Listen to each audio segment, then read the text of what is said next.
In October of 2008, Johnny Altinger, a single 38-year-old Canadian man, was on his way for what he hoped was going to be a real sexy hookup with a lady named Jen he had recently met on a dating site, plentyoffish.com. And he thought that because that's exactly what Jen had led him to believe. So on a Friday night, he put on some cologne, his best shirt. He drove to St. Albert, a neighborhood in Edmonton, Canada, to meet the attractive woman who had promised him an intimate encounter. Very unfortunately for Johnny, there was no Jen. There was only Mark Twitchell. 2 weeks before Altinger's disappearance, Twitchell, a wannabe independent filmmaker, had shot a low-budget horror short film about a serial killer who impersonates a woman on an online dating site to lure victims to their gruesome deaths. And after an attempted attack on another man he tricked the same way a week earlier, Mark brought his sick fantasy to life by killing Johnny in the exact same location where he had filmed that short movie about a man similar to Johnny being killed by a man similar to himself.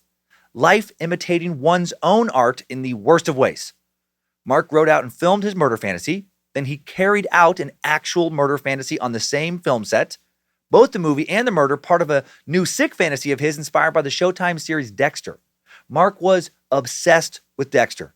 He felt like he understood the character of Dexter Morgan, a soft-spoken serial killer who hides in plain sight as a blood spatter analysis for the Miami PD by day and kills criminals by night. Mark wanted to be Dexter. At least his own version. He even role-played as Dexter on a Facebook profile he created for the character, dropping hints about his real-life activities and updates like, Dexter is patiently waiting for his next victim. Play date, buddy. Dexter was not the first of Mark's obsessions.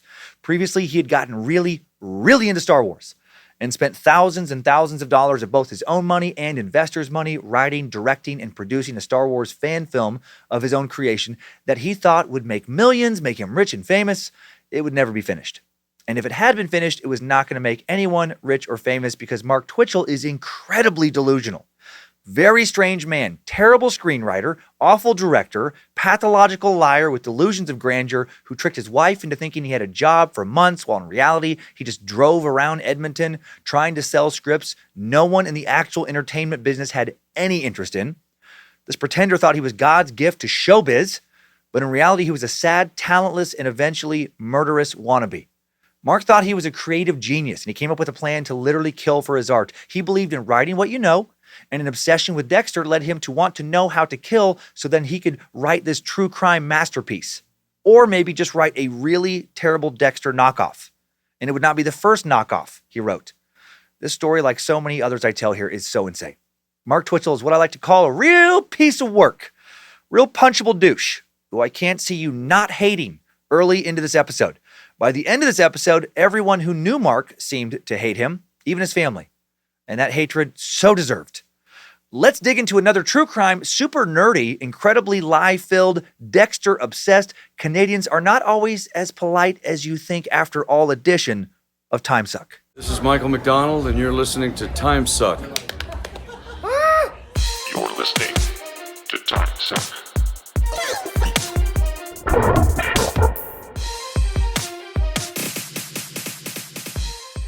Happy Monday, Meat Sacks. I'm Dan Cummins, the Suckmaster. Mark Twitchell's assistant director. Albert Fish Productions vice president of Showbiz. Associate director of Chikatilo's What This Big Deal? Wrestling Academy. And you are listening to Timesuck. Hail Nimrod. Do not go anywhere, Lucifina. Praise be to Good Boy Bojangles. And glory be to Triple M. Tour, merch, charity announcements, then a big old suck.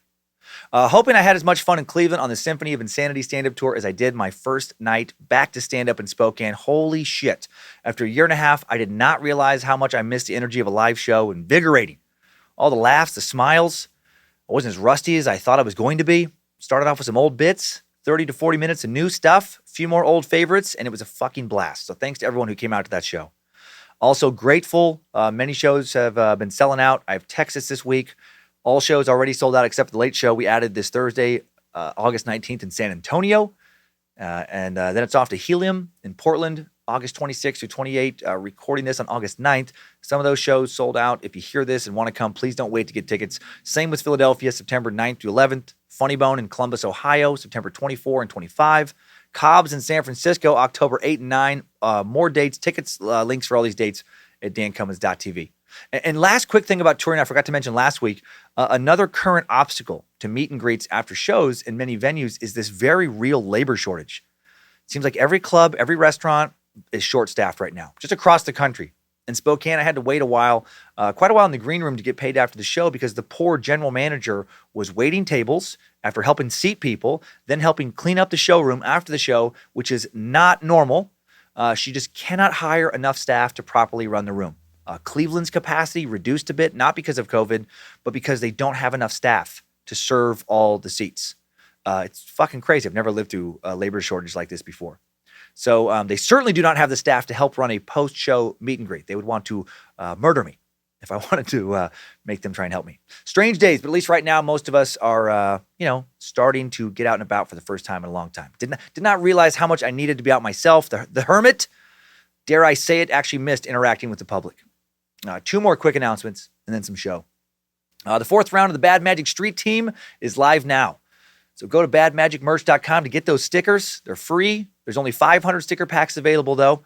First come, first serve. Once they're gone, that's it. Only 1 sticker pack per person. Once you've received your stickers, all you have to do is slap them all over the place, snap a pic where you've put them, then post that pic on Instagram, Facebook using the hashtag #BadMagicStreetTeam. And that's it. And then a winner will be picked at random Monday, October 18th, and will walk away with a $200 merch credit. So spread the suck with some stickers. And another quick reminder that our charity of the month is the Wildland, I always want to say Wildland or something, Wildland Firefighter Foundation. Proud to donate $15,000 from Patreon this month, thanks in large part to our space lizards. Go to wffoundation.org to learn about this great cause. You can go to the Timesuck app to learn about this charity, so many others, all the charities we've donated to, links to each of them, how much we've donated on the charities tab of the app. A lot of worthy causes. And now we head back to true crime. To cover a guy who really, really wanted to be a serial killer, a guy who did become a murderer, and a dude who was really bad at covering his tracks. Mark Twitchell is many things. And one of those things is a fucking idiot. Mark Twitchell, no Ted Bundy, no John Wayne Gacy, no Richard Ramirez. All of those guys, even Ramirez, who certainly never came across as a genius, were at least in the criminal sense much smarter than Mark Twitchell, despite he thinking he was a genius. Mark did not get away with trying to kill one person and then definitely killing Johnny Altinger for very long. But he still got away with, some sloppy, poorly planned out crimes for probably longer than he should have. The plan he put together to throw police off his trail, mind-bogglingly stupid, especially for a guy who thought he was an extremely gifted storyteller. To tell Mark's story, we head back to Western Canada. Alberta this time. Last time we went to Western Canada was British Columbia for Robert Pickton with his pig shit-ridden crimes. Thankfully, there will be no Mama Pickton and her dirty front butt in today's episode. Do you remember her? I know that some of you didn't care for her. And some of your dogs really didn't care for my Mama Pickton character. Baba Willie, where the hog's at, Baba Willie? So sneaking cut, Flo need to clean it, the picture about everything. Get Mama's goatee brush, Baba Willie. Get Mama's house boots. Other than that one reference, there would be no more Mama Pickton. Mark Twitchell would not have the strange, filthy, and terrible upbringing that Bobby Willie had. From what we know, Mark Twitchell suffered no abuse at the hands of his middle-class, very supportive parents, maybe too supportive, who actually encouraged him to pursue his love of filmmaking, even though he was not good at it. He grew up in a nice, normal house, not an animal and rodent-infested farm. He was raised by actual humans, not backwoods swamp trolls. He had friends, even if he was occasionally bullied for his big ears as a kid, big ears that his parents paid to have surgically corrected. They were very supportive. So why did he try to become a serial killer? I can't say for sure, but I think truly being an empathy-lacking sociopath, definitely part of it. That for sure always helps. And I think because he truly thought he could get away with murder. He seemed to think he was better and smarter than everyone else around him all the time. And like most people who think that I've met, he for sure was not smarter than the average bear. He thought his lack of empathy and understanding of fictional killers made him exceptionally intelligent, when in reality it just made him a creepy weirdo.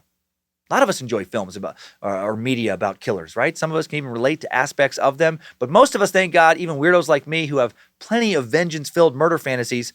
I loved watching Dexter, just like Mark Twitchell, and for sure fantasized about killing dirtbags like Dexter did. Still do, in fact. But I don't actually think I would be able to easily get away with murder.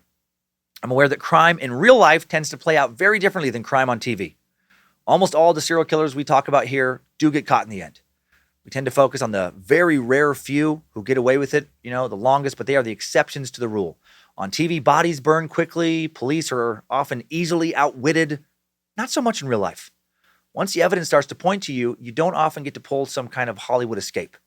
Dexter managed to hide in plain sight for year after year, able to lie his way out of predicament after predicament where it looked like he was for sure going to get caught, because that's good TV. Building tension and releasing it. Making you think like, oh shit, oh shit, oh shit, oh no, oh God. And then, you think, oh, thank God.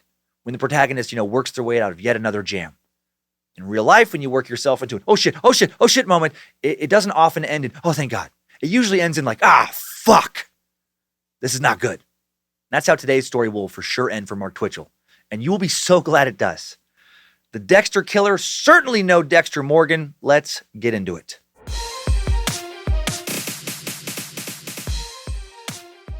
A big reason the case of Mark Twitchell is so interesting is because he modeled himself after, of course, Dexter Morgan, the serial killing blood spatter analyst from the center of the Showtime series Dexter, which ran, by the way, from 2006 to 2013. And what a great fucking show. And if you don't know, Dexter is set to return this November for a 10-episode run called Dexter New Blood. It's going to pick up 10 years after the season 8 finale, right? Left off. Might have to watch the whole series over again now. And by might, I mean definitely. I loved that show. Guessing there's a decent chance you did too, since you're listening to a murderous podcast episode right now. I think they might actually redeem the terrible series finale that myself and many other fans of the show really did not like. Maybe they're going to make it work now. Give the show a better ending, better send-off. I hope so. Going to keep my fingers crossed. Mark Twitchell will be watching. Apparently his obsession remains, and he has a nice flat-screen TV to watch his shows on in Canadian prison. If you haven't watched the show that so powerfully inspired Twitchell, Dexter Morgan, played fantastically by the great Michael C. Hall, he plays a man who was orphaned at the age of 3 when he witnessed his mother be brutally murdered with a chainsaw by a gang of drug dealers. Blood gets all over him, and that experience changes him. Later, he's adopted by a Miami police detective who soon realizes that young Dexter is a psychopath, sociopath, but he thinks he can train Dexter to channel his psychopathic tendencies to only kill other criminals, to live by this code he instills in him.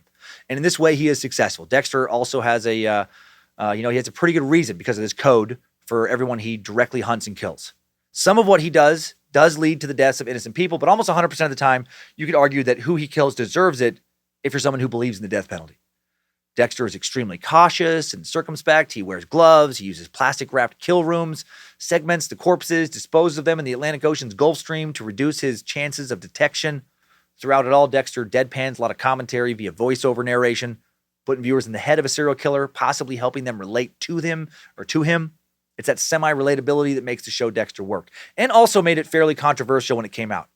Most viewers, myself for sure included, seemed to like Dexter, and we wanted to see him succeed and not be caught despite him being a serial killer. This is literally what the show intended to do. Make you root for someone you feel uncomfortable rooting for. A fun, creative challenge for the show creators. And they were not the first to do it, right? There's been other famous anti-heroes like Scarface's Tony Montana, Fight Club's Tyler Durden, the girl with the dragon tattoos, Lisbeth Salander. Unfortunately, with shows like this, every once in a while, some fucking lunatic like Mark Twitchell watches it and thinks they really get the anti-hero and they want to become them. They forget that it's a fantasy. They can't seem to, like the overwhelming majority of the rest of us, just have a good old-fashioned escapist, vicarious fantasy. Enjoy the show, have a few fantasies of who you would kill if you were Dexter, which you are not, and then you move on with your fucking life. Unfortunately for the show creators, Dexter would help inspire more than Mark Twitchell to murder. In 2009, 17-year-old Andrew Conley said the show inspired him to strangle his 10-year-old brother. In an affidavit filed in Ohio County Court in Indiana, police said Conley confessed that he watches a show called Dexter on Showtime about a serial killer, and he stated, "I feel just like him." On November 4th, 2010, in Sweden, a 21-year-old woman known in the press as the Dexter Killer or the Dexter Woman killed her 49-year-old father by stabbing him in the heart. During questioning, she compared herself to Dexter, and a picture of the character would appear on her phone whenever her father called. In July 2011, she was sentenced to 7 years in prison. Seems a little light, but I don't know all the details. British teenager Stephen Miles, 17, was sentenced to 25 years in prison, October 2nd, 2014, for stabbing and dismembering his girlfriend Elizabeth Rose Thomas in Surrey. She was 17. Police discovered Thomas's body on January 24th, 2014. Determined the cause of death was a stab wound to the back. Miles arrested on suspicion of murder. He pled guilty to the crime on September 9th, and according to Surrey police, Miles had dismembered Thomas's body following her death, wrapped up her limbs in plastic wrap, attempted to clean up the crime scene before he was found by a family member, and reported to be obsessed with the TV series Dexter. Due to all these inspired crimes, Michael C. Hall was asked if he worried about the violent impact his show seems to have had on some fans, and Hall said, "All I can say to that is it's horrifying to entertain the notion that something you did inspired that. I immediately found myself saying, well, he would have found something else to inspire him, but I don't know. To be perfectly honest, it's just a troubling thing to consider." But then Hall also said he would not stop making Dexter because someone became fixated on the violence. He said, "I don't think it's a primer on serial killing, or it advocates the lifestyle. I would hope that people's appreciation was more than some sort of fetishization with the kill scenes. I wouldn't stop making Dexter because someone was fascinated by it only in that way. I try to tell myself that their fixated nature would have done it one way or the other." And then he added, "But it seems that Dexter had something to do with it." In that sentence, he was speaking about Twitchell's crime specifically. It's horrifying. I think Mark would have probably killed had he not found Dexter. Dexter was not the first murderous anti-hero he had become obsessed with. Maybe it was just what tipped him over the edge. So I don't know. Mark, at the end of the day, Mark is responsible for the murder of Johnny Altinger. Playing the media blame game for crimes of any kind is a censorship, slippery slope game I have no interest in playing at all. Also, I love how none of these idiots obsessed with Dexter chose to target scumbags, which was the whole fucking point of the character of Dexter. He wasn't just killing random people. He was killing criminals. Dexter Morgan went after other serial killers, pedophiles, a variety of dirtbags who, were hurting people and evading or had evaded the law, people who, if caught, would not get the punishment he felt they deserved. He was all about being a vigilante, not, again, just about killing random people. Twitchell and the rest of these people just conveniently skipped over that part. Why didn't Mark Twitchell go after hardened criminals? Probably because he knew they'd kick his fucking ass, if he tried to kill him. Not a tough man. He didn't have the size, strength, or the technical fighting skill to do that. Instead, he went after lonely, physically unimposing men who were looking for women to date online back in 2008, when internet safety was not talked about as much as it would be later. Mark also chose men responding to hookup messages because he thought he could divert any police attention away from himself by making it seem like his victims were still alive by posting messages on their social media accounts and writing emails from their accounts. And then he would quickly learn it wasn't that easy. And he would get arrested just a week after his first murder. And then there's actually a funny video online of the detective, who helped arrest him, driving him around to try and search for Johnny's body before they found it, to give closure to the family, thanking him for making his job so incredibly easy for catching him. Basically saying that he was the easiest, catch he'd ever had in the history of his career because this guy was such a fucking idiot. Short time after they, catch Mark, the police search his computer and they find a document titled SK Confessions, which detailed not only the murder and the dismemberment and disposal of the body, but a previous attempted murder that the police had no idea about, just gave it in great details. He just wrote essentially journal entries detailing exactly what he did. SK stood for serial killer, which was what Mark Twitchell wanted to be, but would never become. Oh my God. He was just hopeful when he was naming that document. SK Confession starts like this. This guy's such a douche. This story is based on true events. The names and events were altered slightly to protect the guilty. This is the story of my progression into becoming a serial killer. Like anyone just starting out in a new skill, I had a bit of trial and error in the beginning of my misadventures. Allow me to start from the beginning, and I think you'll see what I mean. I don't remember the exact place and time it was that I decided to become a serial killer, but I remember the sensation that hit me when I committed to that decision. It was a rush of pure euphoria. I felt lighter, less stressed, if you will, at the freedom of the prospect. There was something about urgently exploring my dark side that greatly appealed to me, and I'm such a methodical planner and thinker. Oh, he's so smart. The very challenge itself was enticing to behold. He is not a methodical planner and thinker. You will soon see that. Holy shit. He also wrote, I just knew I was different somehow from the rest of humanity, right? Because he's so special. I feel no such emotions as empathy or sympathy toward others, for example. He's right about that. He goes on to talk about how he, never talked about his dark fantasies with therapists before, and then he goes on a tangent about how he's not the one choosing the victims. Fate brings them to him. He's only following his own nature. Of course! These douchebags always got to throw a little dash of, it's not my fault. I'm just doing what I was created to do. Almost every time. They just can't take, full responsibility for being a piece of shit. Twitchell addresses this sidestep here in his SK Confessions document, writing, "Now, this does not mean I shirk responsibility for my actions. I am very, obviously, as you will come to learn, deliberate, level-headed, and very much in control of my own actions." So smart. Although I won't deny that the aforementioned scenario would play well in an insanity plea. He will not be level-headed. He'll be very careless. He continues, "So here I was, armed with this new insight into my inner self and an exhilarating new hobby that I was seeking to undertake. I thought long and hard to come up with a system that would work for me, a method that would ensure I could have my playtime and keep from getting caught. It didn't take long before I settled on an MO. His MO is the fucking dumbest one ever. This cocky bastard. I just love how he writes about how great his plan is, and you're going to see it's such a bad plan. His cockiness continues when he talks about how, unlike Dexter, he was also going to kill for profit. Why? Because he's super talented and better. He's better at serial killing than Dexter. He's like Dexter 2.0. Or as he puts it, "Oh yes, my friend, I am in for the profit. It has always been my attitude that no hobby or venture should ever be done without expected return on investment." I love how he talks about like he's some great businessman. You will see also that he's not a good businessman. "For many years, I crafted elaborate Halloween costumes, faithful screen-accurate recreations of very big blockbuster movie icons. The results of my efforts in these costumes were various first prizes in costume contests that resulted in cash payouts worth at least 40 times what I spent to make each outfit. This would be no different." There was something so funny to me about him being cocky about making a few $1,000s winning Halloween costume contests. Like, is it really that big of a deal? I mean, cool, he won. But how competitive is costume making at the going to a Halloween party in Edmonton, Canada level? Get the fuck out of here. Getting cocky about something like that is getting cocky because you won a county ping pong or yo-yo contest. I mean, that's cool for your kid. Once you're an adult, it's like, okay, that's kind of neat, but it's not that impressive. Mark would soon figure out that being a proficient and profitable serial killer, wee bit trickier than winning local Halloween costume contests.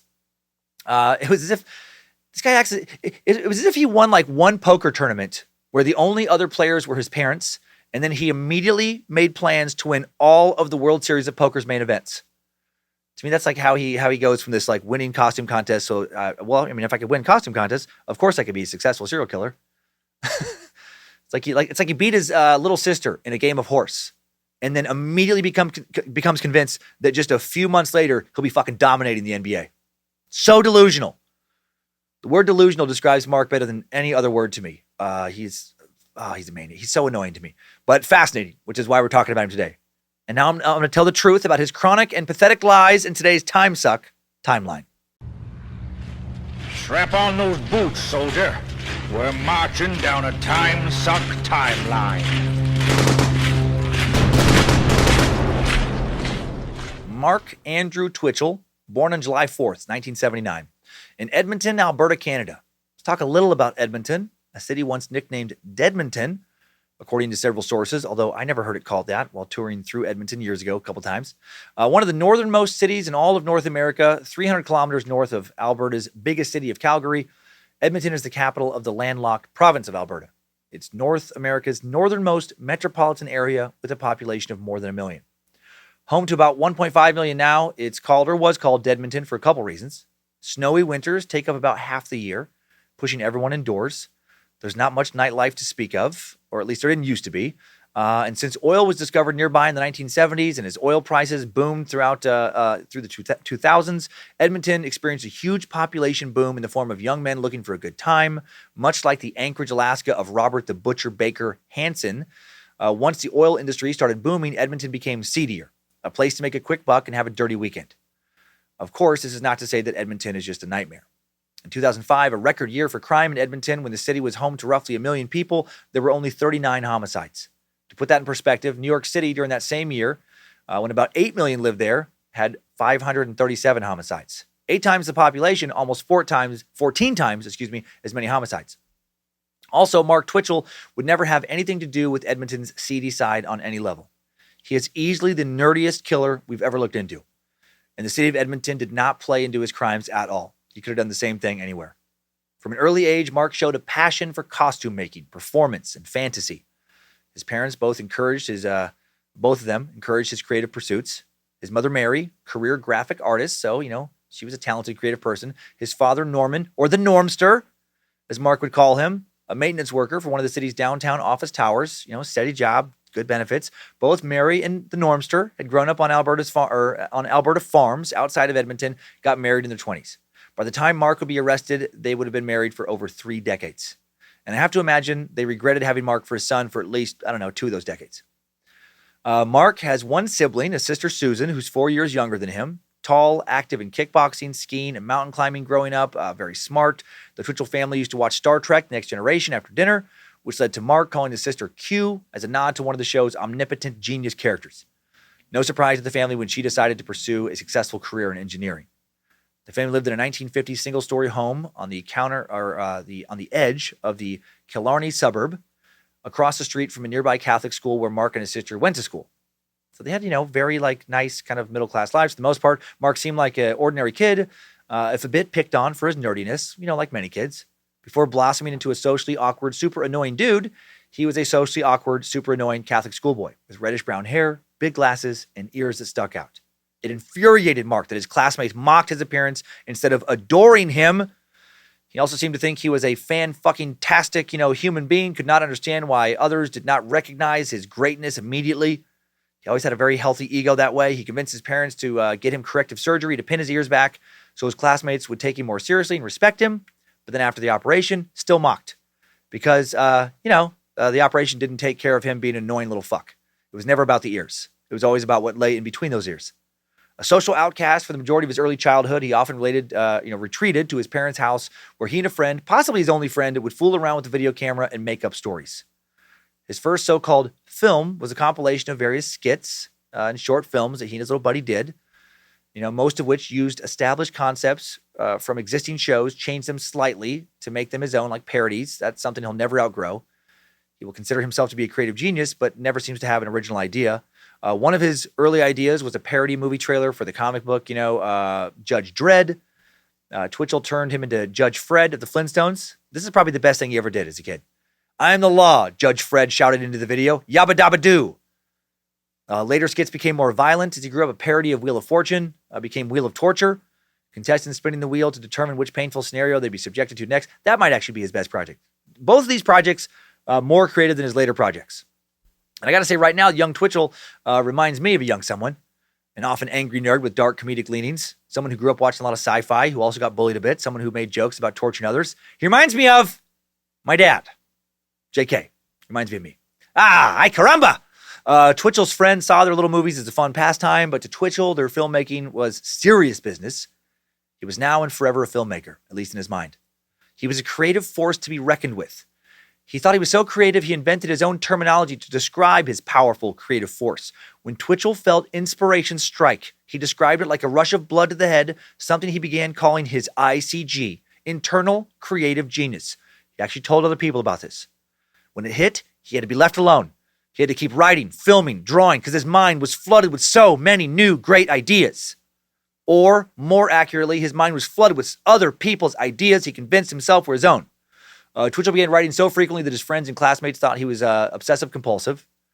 If only he would have been able to figure out how to write actually good shit, he might be famous right now, for very different reasons. He once handed a girl who sat behind him in high school an expansive 200-page report no one asked him to write that he wrote on the Star Wars universe, expecting her to actually read it. And he was so just heartbroken when she wouldn't read his 200-page Star Wars universe report. So maybe he wasn't actually that much like me. I was never that nerdy. I drew weird monsters and like He-Man-like action figure dudes in class all throughout grade school that some girls were curious about and then would come check out and were generally weirded out by. I didn't draw them for the girls expecting them to like them. I certainly didn't expect any girls or just anyone at all to read a 200-page report on fucking anything. So weird. Also in high school, Twitchell started developing a rebellious streak. He often lied, stole money from his mother's purse. He just buy junk food, just little trivial shit. He was arrested twice for shoplifting from a grocery store, but managed to avoid having a criminal record because of the court's alternative measures program for first-time offenders. Man, I stole a lot growing up, and I lied to cover my tracks. Now I'm worried again. Maybe we're the same person growing up. Soon, 19-year-old Mark would find his first anti-hero in the form of Anakin Skywalker, the first one he'd become really obsessed with. Episode 1, The Phantom Menace, released on May 19th, 1999. Mark sees it right away and then goes back to see it several more times. He loves it. Which is interesting because the first prequel to the original Star Wars trilogy is generally considered the weakest film in the Star Wars universe by many, if not most fans, right? Jar Jar Binks, big swing and a miss by creative genius George Lucas. Mark, he loved it because he loved the origin story of Anakin Skywalker becoming Darth Vader. It's so easy for someone on the outside looking in to judge why Anakin's choices were stupid, but it's different when you're the one in that position, Mark wrote on theforce.net, a website hosting the popular online message boards used by most dedicated Star Wars fans around the world. Darth Vader was a great man, just misunderstood. He had to give in to the power of the dark side. Sith Lord Senator Palpatine promised him he'd keep his wife Padme from dying. She wasn't even sick. He just had some nightmares that she might die in childbirth. And so naturally, Vader partnered with the man he knew was evil and massacred the Jedis who trained and mentored him. Of course, he killed pretty much all of his friends to maybe save his wife who didn't need saving. I mean, what would you do? He did what a good, misunderstood guy does. I get it. Mark penned long and plentiful posts about Star Wars through the years on the same website under multiple accounts. Of course he did. This is the guy who wrote a 200-page fiction novel for some girl at school. The Force.net account is just not enough for a socially well-adjusted person. Mark watched each prequel film at least half a dozen times while they were still in the theaters and was moved to tears watching them. He especially would cry during the Anakin scenes. This guy's a fucking psychopath. When the message boards began discussing the pure evilness of Anakin after Episode 3, released in 2005, where in one scene he slaughters innocent children in a fit of rage, Twitchell defends him, writing, "I know, isn't it sweet? The pure calculated precision of it. It's admirable how he manages to have the stomach for it. I wonder what was going through his mind." In this scene from the third prequel, Revenge of the Sith, Anakin murders a bunch of kids called younglings, Force-sensitive kids recruited by the Jedi Order from various species across the galaxy. Mark posting, "It's admirable," about the slaughter of innocent kids, who Anakin was supposed to protect, actually. Kids who thought when they first saw Anakin that he had come to protect them. And Mark's like, "Fuck yeah! Nice!" Maybe a bit of a red flag there. In these chat rooms, Mark is posting multiple times in the same thread under different accounts, under different names. He had accounts titled Grinning Fisto, The Achilles of Edmonton, The Psycho Jedi. And he thought by doing this, by manipulating other chat users, that he was smarter than them. People who do shit like this are so annoying. People who confuse being smart or clever with just being really obnoxious or pathetic. You're not pulling one over on other people online because you're smarter. People just don't expect someone to be so lame and have so much free time, they're willing to waste hours pretending to be 3, 4, 5 different people on the same thread over something very inconsequential. As Star Wars Episode 1, The Phantom Menace premiered in Canada, some friends of Mark's decided to turn the long queue into a charity fundraiser, calling it Stand-a-thon. It was decided the proceeds would go to the Children's Wish Foundation of Canada. Twitchell took part in it, starting to seem like maybe sometimes he was a good dude, right? Not really. In the Stand-a-thon, Mark auctioned some illustrations, claiming they were original conceptual drawings made by the production crew of Star Wars Episode 1, The Phantom Menace. People were blown away. How cool that he, A, got a hold of these, and B, was generous enough to auction them off for charity. And then later, people got really pissed off when they realized they were all forged. He didn't care about the charity. He just wanted to be the big hero. They look cool, so he could be adored by other nerds. When confronted about this forgery, Twitchell refused to admit it. Also at the end of the 90s, Twitchell was studying for a degree in radio and television production at Edmonton's Northern Alberta Institute of Technology, NAIT. Think a Canadian ITT. He graduated from the program in 99, just shy of his 20th birthday. Most of his fellow students who were interviewed after his later murder arrest will remember him being a weird loner. However, he did have a core group of friends. One among them was Drew Kenworthy. According to Kenworthy, Twitchell was a good guy, but just not trustworthy. So maybe not a good guy. Maybe like a not good guy, but maybe not the worst guy. While doing joint projects in school, Kenworthy said that Twitchell very often failed to do his part. And then instead of owning up to it, he would invariably make wild stories up, make crazy lies up, excuses.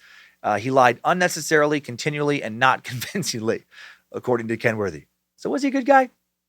I feel like Kenworthy's good guy standards are pretty low. Another person from this time period who remembers Mark lying continuously and needlessly was Tracy Higgins. Tracy was a few years older than Mark, and this line is the huge theme in this episode. Tracy was a few years older than Mark, was enrolled in the same radio and television production program. The two quickly dove into a hot and heavy relationship, possibly Mark's first sexual relationship, and then it didn't take Tracy long to realize that her new boyfriend was so full of shit. that he just lied, and he lied constantly and about things that didn't need to be lied about. He lied about his age. He lied about inconsequential details regarding his family's background. He lied like he just enjoyed lying, like he preferred it to telling the truth. After a year of this, I don't know why she put up with it that long, she ends the relationship. She felt like she just couldn't be with somebody she couldn't trust, and Mark is heartbroken. I wonder if Mark lied because he thought he was just smarter than everyone around him and they wouldn't catch him. He was never diagnosed with having some kind of mental illness that I'm aware of, never labeled as someone having a disorder like antisocial personality disorder, which compulsive lying is, one of the hallmarks of that. So why do it? I wonder if he just thought he could get away with it because everyone else is so stupid, they just won't figure it out. I wonder if he just got off on messing around with the tiny minds around him. Speculating here, but it feels right. In 2000, after graduating with his radio and TV degree, he gets himself a sales job and starts calling himself Logan, as if this is a nickname he has had for many years. Is it a nickname if you've given it to yourself? It shouldn't be, because he did give this to himself. Logan is a reference to Wolverine, the member of the X-Men whose alter ego is James Logan Howlett. This guy's such a tool. Holy shit. Just showing up pretending to be Logan from fucking X-Men. Name's Logan. Like Wolverine.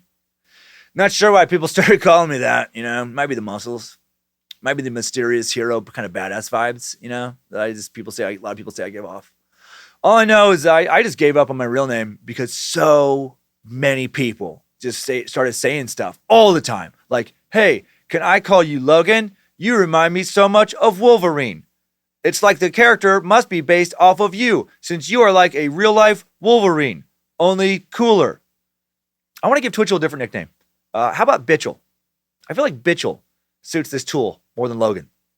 2001, Bitchell meets an American girl not named in any sources we could find. He quickly marries her before spending any real time with her. Not enough time for her to figure out what a huge douche he is. And he moves to the American Midwest, where they then live in Iowa and Illinois, spending, according to Mark, most of their time in Davenport. Mark hopes the move will be an opportunity for him to gain an American work visa while getting out of the snowy city in which he'd spent his entire life. He hopes he can launch his big film career in the U.S., but he has no clue to go as far as how to go about trying to do that, or just doesn't have the balls to really try, or the talent. He ends up spending most of his time in the U.S. dicking around online, coming up with a bunch of fake profiles for a variety of sites, posting under various accounts labeled as Satan, Jesus, random women's names. He's just your basic internet troll. Mark's new wife will watch him pretend to be a girl online, chatting with random men just to mess with their heads. He could trick him because he's so smart. He thought it was a big laugh. I don't think his wife agreed that it was that funny. At least he didn't think it was funny for long. Less than 4 years after getting married, by the summer of 2005, they're divorced. Mark is back in Edmonton, now trying to launch his film career back in Alberta. Bitchell gets busy putting together a fan film, telling everyone that he has decided to return to Edmonton, not because his wife doesn't want him in America anymore, but because the Star Wars fan community is so strong in Edmonton that it's going to help him complete this ambitious project. That sounds logical. Everybody knows that if you really want to, find the fucking diehard Star Wars fans, you get your ass to Edmonton. That's why Disney decided not to create a huge Star Wars themed area in Anaheim or Orlando, but instead, that's why they built their new Star Wars theme park in Edmonton, where the real fans are. Or they didn't do that. This is crazy. Bitchell posts about his fan film concept on theforce.net, and a young man named Joss, no idea how to say his last name, and I can't find it in interviews, Hanatiuk, read about it and was excited at the prospect of helping produce Star Wars Secrets of the Rebellion. Joss would become Mark's friend, and unknowingly to Joss, years later, he became Mark's accomplice. And Joss will not come across like the sharpest knife in the drawer for the rest of this timeline. An old post of Mark's, still archived on theforce.net, describes Mark's vision for his film. He says, this film is set a few days before ANH, which is A New Hope. And that's the original film that is now the fourth of the 9 movies in the franchise. Mark imagined his film doing a better job of linking the prequel trilogy with the original trilogy than George fucking Lucas. And anyway, he writes, this film is set a few days before ANH and follows the true format of a Star Wars film to the letter. We incorporate droids, the Jedi element, good versus evil in a very classic way, with real character development and a heartfelt approach. In fact, the whole film is going after an original trilogy feel in general. Bringing back the original most loved characters of that saga in a very tasteful way is one way we achieve this. Since we follow true format, there are 2 or 3 things going on at a time that all interweave back and forth, and then collide at the end while still having something to do with one another.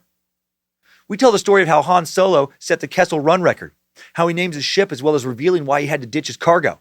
We also have a very artfully crafted way of showing how he won the Falcon from Lando in a game of sabacc in a flashback sequence that we had to make sure wouldn't come off cheesy or contrived. This fucking douche. Oh my God, just the way he talks about himself. Hey everyone, it's Logan. You know, like Wolverine. Just wanted to let you know, I'm not going to take some cheesy or contrived, approach to my film. It's going to be a very classic, tasteful Star Wars movie that will be better than anything George Lucas has done since 1983. No big deal. My internal creative genius, ICG, has been firing on all cylinders lately, so watch out. I have more ICGs flowing through my veins than the forest moon of Endor has Ewoks. Bitchell, of course, would not fully deliver on his lofty promise. Mark planned to shoot the feature-length film at his old college, NAIT, in front of a studio green screen, and he did shoot some of it there. He'd spend $60,000, most of it other people's money, hoping this would be a big calling card for the industry. Actually, all of it, other people's money, basically it was $60,000 plus a tiny bit of his own money. He created top-notch costumes. He did do that. And then some not-so-top-notch computer-generated special effects. There were plenty of lightsabers and not a lot else, from what I understand reading about it. His new friend, Joss, would work hundreds of hours on this. Secrets of the Rebellion, filmed here and there over 2 years. In 2006 and 2007, actors and performers from across Canada and the U.S., no big names, actually flew to Edmonton to star in this movie. News of the project did spread among sci-fi fans in various internet chat rooms. Of course it did. Bitchell probably had a fucking 100 different accounts. He's probably spending 6 hours a day pretending to be fans, posting about his new movie. The biggest name he got to appear in this project was Jeremy Bulloch, the actor who did play Boba Fett in the original Star Wars trilogy.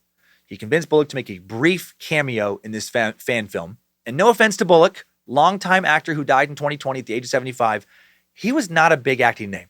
Boba Fett is a big name, but you never see the man behind the mask, right? Boba Fett's a badass character, but Star Wars nerds, don't get me wrong, Bulloch's portrayal in the original trilogy, not some acting masterpiece at all.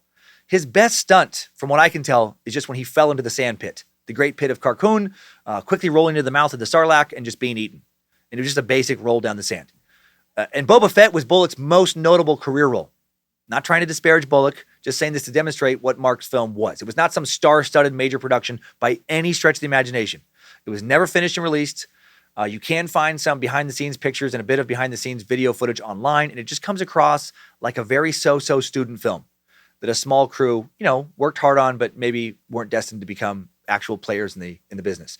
As shooting wrapped up in the late summer 2007, Bitchell declares how significant an achievement it had been. It's going to be a surreal experience bringing these long-awaited, incredible stories to the screen. I'm blown away that it gets to be me to bring it to the world, he writes on his blog. It feels like destiny. Well, it's destined to never be seen by anyone. About 6 months before wrapping and filming up back on January 13th, 2007, Bitchell gets married again. This time we do know her name, at least her first name. He marries a woman named Jess, a college graduate with some type of steady government job. The two had met only months before in 2006 on plentyoffish.com. Mark would later claim he'd actually forgotten about their date and was on his way to the movies when Jess called, wondering why he wasn't at the restaurant. He was such a big deal. I mean, Wolverine, hello, Logan, come on. He probably had like 75 dates that day, and he forgot one of them. Classic Bitchell. After the shaky start, Mark falls in love. Jess is smart, 3 years older than him. She's 30, he's 27. She's a detail-oriented thinker, where he was a big picture guy. At least that's what he described himself as. On a stroll to the park only a few months after they met, Mark surprised Jess by pulling out a ring, and she said yes. She moved into his rented townhouse, and to make room, his roommate Jason Fritz moved out. They had a very small wedding with Mark's sister Susan serving as the best man, since he didn't seem to have very many friends. And then their honeymoon took them to Costa Rica. Not long after that, in the spring of 2007, Jess would get pregnant, and their daughter would be born just after their first anniversary. And sadly for his new wife and daughter, Mark Twitchell, professional liar, was not the family man he portrayed himself to be, would not be around as a free man for very long after his child's birth. Early in his marriage with Jess, Mark's first love, Edmonton ex-girlfriend from his old film school, Tracy Higgins, finds her way back into his life through Facebook, and they meet up and they make out. Her dating life must have not been going fantastically back in 2007. If she was like, I wonder what that pathological liar I used to date is up to. That dude who pretty much lied every time he opened his mouth. I really miss that guy. Mark regretted stepping out on his wife, confessed to Jess, who was devastated, not only because of the cheating, but because, they were a couple months pregnant. On Halloween 2007, things turn around a bit for Bitchell. Mark spends $300 and countless hours perfecting a costume of Bumblebee from the Transformers franchise, as a soon-to-be father does. How is he supposed to provide for his child by not spending countless hours making a Transformers costume? He attends 2 Halloween parties, accompanied by his wife, who's 6 months pregnant, and he does win, to his credit, both costume contests. Fuck yeah. He then sells a Harley Davidson he won in one of the contests and sells the costume itself, and he does net a profit of $16,000. He feels on top of the world. And look, it is cool that he won some contests. I acknowledged that earlier. I've certainly never won anything where the top prize was as valuable as a Harley. Actually, I don't think I've ever won any contest. I did win some cakewalks as a kid. I don't know if that counts. Probably not. Cool, but Bitchell acting like, he's acting like he's Jeff fucking Bezos now after winning these. Like he's ready to take over Edmonton. I just picture him making a reservation at the finest steakhouse in town and making that reservation under Mark Twitchell, double grand costume champion, and then insisting they announce him that way. Mark Twitchell, party of 2, your table is ready? Excuse me. I believe I made that reservation under a slightly different title. Oh, Mark Twitchell, double grand costume champion? Yeah, that's exactly. Would you mind starting over and just calling for me again by that full title? Okay, sure, buddy. Mark Twitchell, double grand costume champion, table for 2. Someone kill me. A couple weeks after winning his costume fortune, a friend calls Mark to recommend a new TV show, Dexter. And at first, Bitchell's not interested. He's fucking busy. He's making a sample movie trailer for another film project of his called Day Players, hoping it will attract investors. Mark describes Day Players as a buddy comedy. He wrote about 2 guys who work as extras, aka day players, on a variety of films and TV shows. Day Players stars Nathan Martin and Stephen Kepler playing Craig and Ronnie, talented actors trying to make it in the industry. Stephen is actually now a morning radio host on Easy Rock Kelowna, and Nathan works as an editor for the Edmonton Sun-Journal. If you're curious, Bitchell's now defunct media company Express Entertainment made a promo that is on the Express Director YouTube channel, Day Players promo trailer, and it is fucking terrible.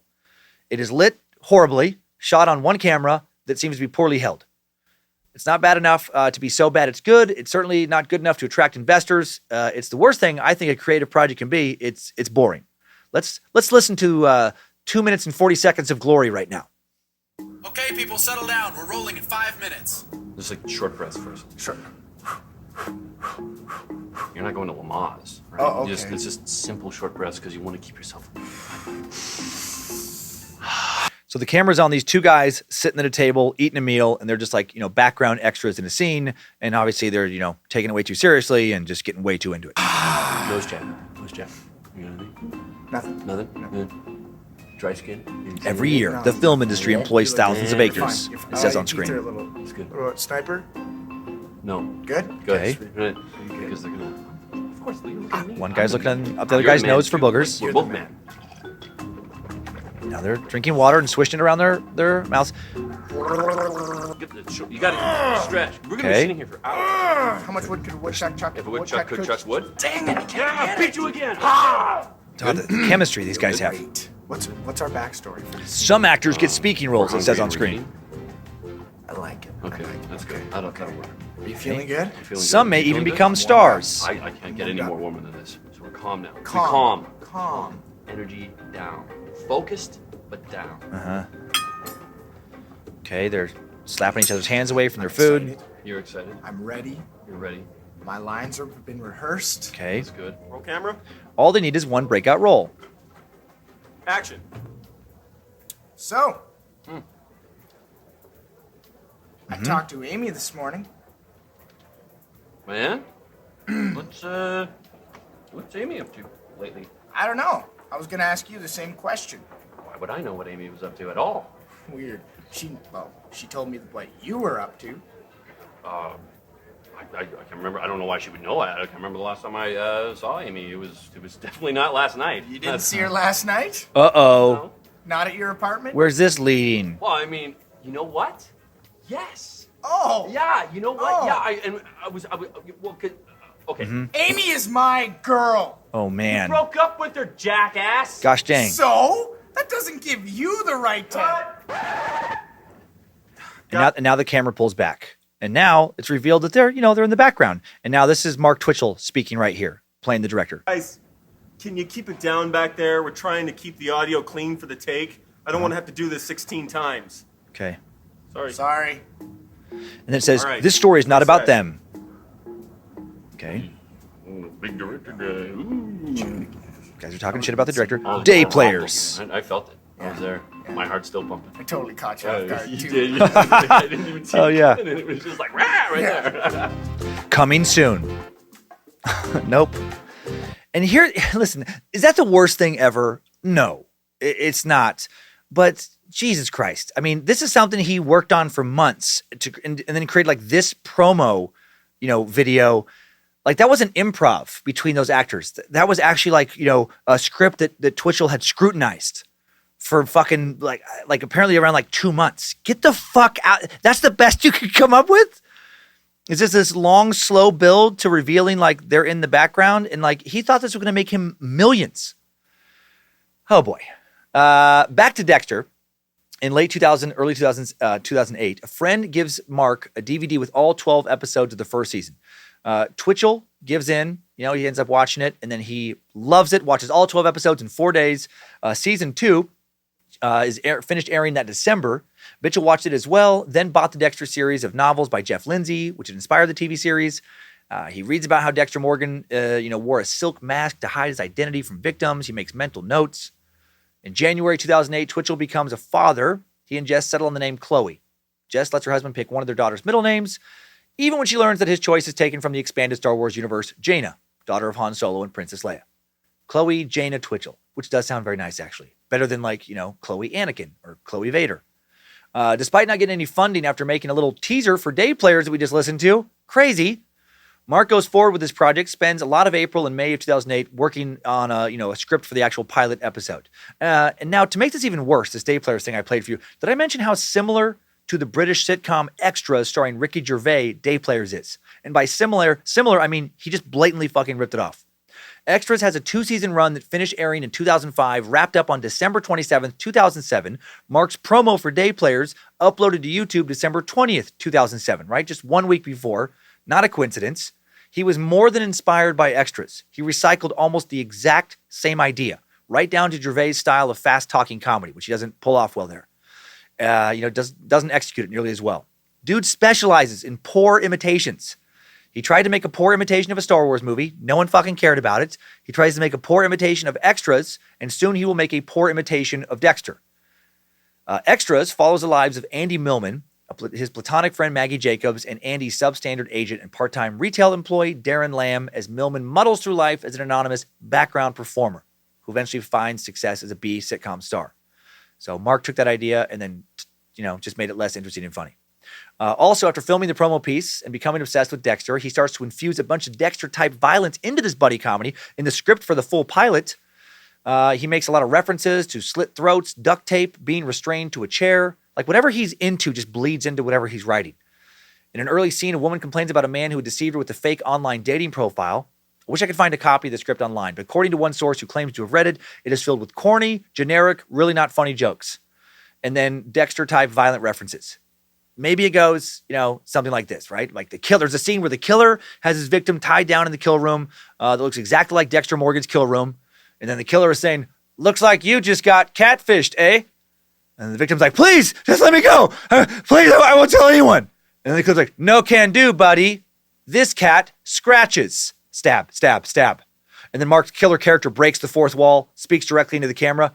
"Oh, sorry, eh? Didn't see you there. Name's Mexter Dorgan. No one at the Calgary PD, where I work as a crime scene specialist blood person, has any idea who I really am. They don't know about my dark passenger, eh? Not even my sister, Dib Dorgan, or my girlfriend, Beta Rennet. Because like the guy who wrote this awesome, so cool short that will become a blockbuster Hollywood franchise, I'm a genius, eh?" Mark and his old production buddy Joss, that sucker from the Star Wars fan fiction project, they pitched this concept to several groups of investors, and they predict it will make $33.9 I love that they put the 0.9. $33.9 million within the first year of release. These fucking idiots. I love that they're like, apparently they once thought about going like 34 and that felt like too much. It's like, what if we just say it's going to make like $34 million? That's a big promise. Let's scale it back. You know how like places, I bet Mark was the one who came up with that. A genius idea. My ICGs are fucking firing right now. You know how like places, instead of charging $10, will charge $9.99? That's what we do for our movie and our series. It's not going to make $34 million. It's going to make $33.9 million. It's a steal of a deal, which doesn't make any sense. Oh boy. They don't attract any outside investors. So now they look towards family. And sadly, they do talk some relatives into burning some money. Joss's parents, hand over $30,000 in 3 installments. And then Bitchell's brother-in-law also hands over $30,000. So now they have $60,000 for their shitty ideas. Also, unbeknownst to his wife, Jess, who encourages Mark to keep his day job, probably because she knew all too well that he was not talented enough to make it as a filmmaker, Mark does not keep his day job and he quits, right? He has his $60,000 now. He knows he's going to make, at least just under $34 million. And that's just, at least. I mean, there's so much money's coming in between Star Wars and this project. He's going to be so fucking rich. And speaking of Star Wars, in early 2008, Bitchell does a weird flex about a project that has gone nowhere on the message boards of theforce.net. Under his Achilles of Edmonton account, he began posting with the subject line, "How to parlay fan films into a career." Then he bragged and said goodbye to the Star Wars community that had embraced him for years. He bragged, mind you, about one project that had gone nowhere, leading him, which it didn't, to another project that was going nowhere. His career was based on 2 suckers, each giving him $30,000. He writes, "Sweet zombie Jesus, I did it. I did my homework, made sure that all my ducks were in a row before hitting up the big boys, and now we're there. It's my first multi-million-dollar feature, and we're looking very realistically at getting Alec Baldwin and Jeff Goldblum on board." So I think I described it as a series. He was trying to make Day Players as a movie, not a series. And then he writes, "Without my fan project to prove my crew had what it takes to get the job done and do it right, this would not be happening right now." This guy, I would wager everything I own that Baldwin and Goldblum's agents literally never replied to a single call or message Mark ever sent. If he sent them, which I doubt. There's no way in hell either of these 2 actors were even aware of, let alone interested in, anything this motherfucker was doing. Chronic liars like this with delusions of grandeur and hopes of showbiz fame, so obnoxious. I've actually been keeping tabs on someone like this for 2 decades now. Not kidding. Someone so desperate to be a star. Are you going to be an actor? No, I'm going to be a star. Let me take you on a brief detour of someone I have known whose story parallels Mark to some degree. It's why I became so fascinated, I think, with Mark's story. If I seem like extra annoyed by this type of personality, it's because of this other person I know. Bitchell keeps reminding me of an old former friend of mine, a guy I won't name here because it would be too cruel to embarrass him. We haven't talked in almost a decade. His constant bullshit became way too much to handle for me. But I do follow him on Instagram, and every time he posts, Lindsay and I have a laugh about it because he is such a Mark Twitchell and a non-murdery. I have so much going on, you guys. I'm going to be so famous tomorrow when I actually have nothing going on since. I have a text thread going on with 2 other comics for a couple years now. They both enjoy watching the show as much as I do. We are perpetually blown away by constant lies that are so over the top. This guy, let's call him Robbie Delusional. I met him just a few months after trying stand-up for the first time in Spokane when he was around 31, 32 years old. And he talked a big game about becoming a regular at the Comedy Store, about how he's way bigger and more respected in LA than he was in Spokane. And because I didn't know any better, I just got into the world of stand-up, I bought all his bullshit for a month or 2. When I met him, he was completely broke, living in someone's basement who let him stay there, barely had maybe 2 or 3 different outfits, constantly getting chased down for child support payments by 2 mothers of his 2 children. Things were not looking amazing for him. He had some stand-up bits that were pretty funny, but he didn't seem to pursue work enthusiastically. He talked a real big game, though. He's talking about, wasn't doing the local gigs, not because he wasn't any good or he couldn't get booked because of his skill set, because he was too good and they were jealous and wouldn't book him. They were jealous because he was definitely going to be famous. He was consumed by fame. The few books he had were biographies of people like John Belushi, Chris Farley. He wanted to be a big deal on SNL.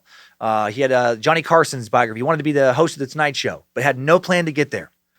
Soon, the more I learned about stand-up and the business, the more I realized Robbie Delusional was so full of shit.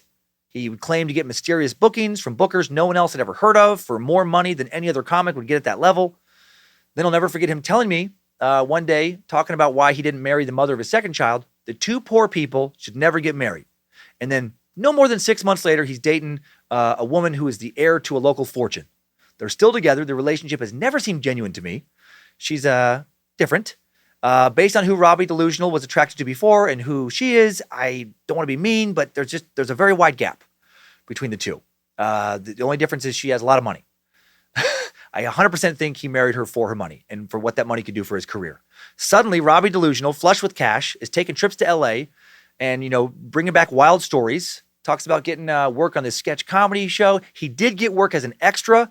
In 3 years, he appeared twice. 2 different episodes in 3 years. Extremely, like day player, like background roles. He was an extra.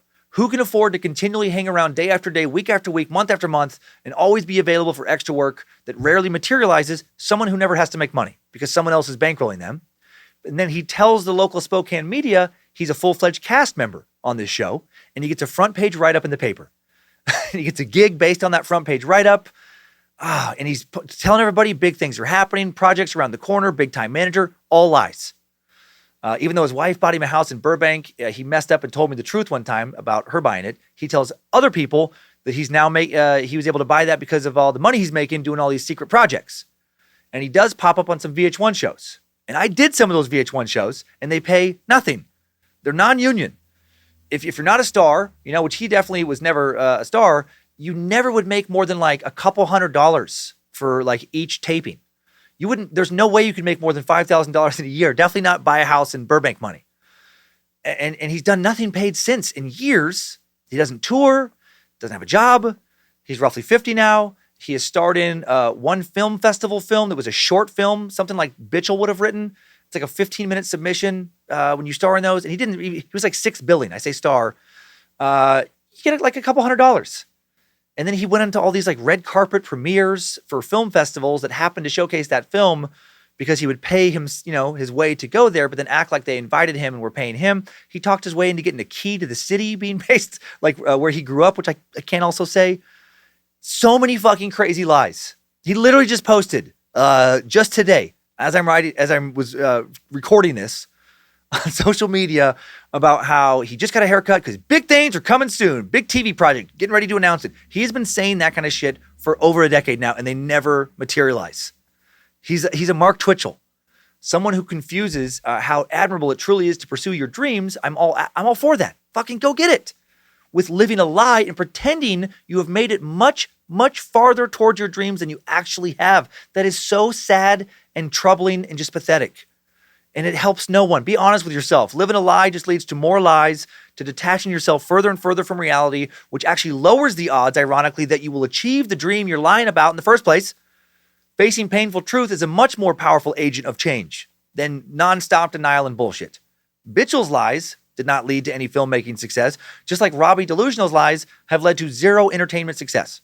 They had just led to more and more people thinking he's crazy, which has hurt him. Years ago, he'd make these posts about big project coming soon. A bunch of people would comment underneath it. Now no one comments.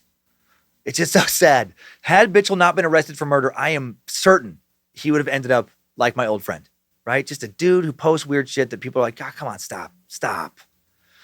Speaking of lies, Mark in early 2008 is now jumping into his Pontiac Grand Am 5 mornings a week and driving to a job he does not have.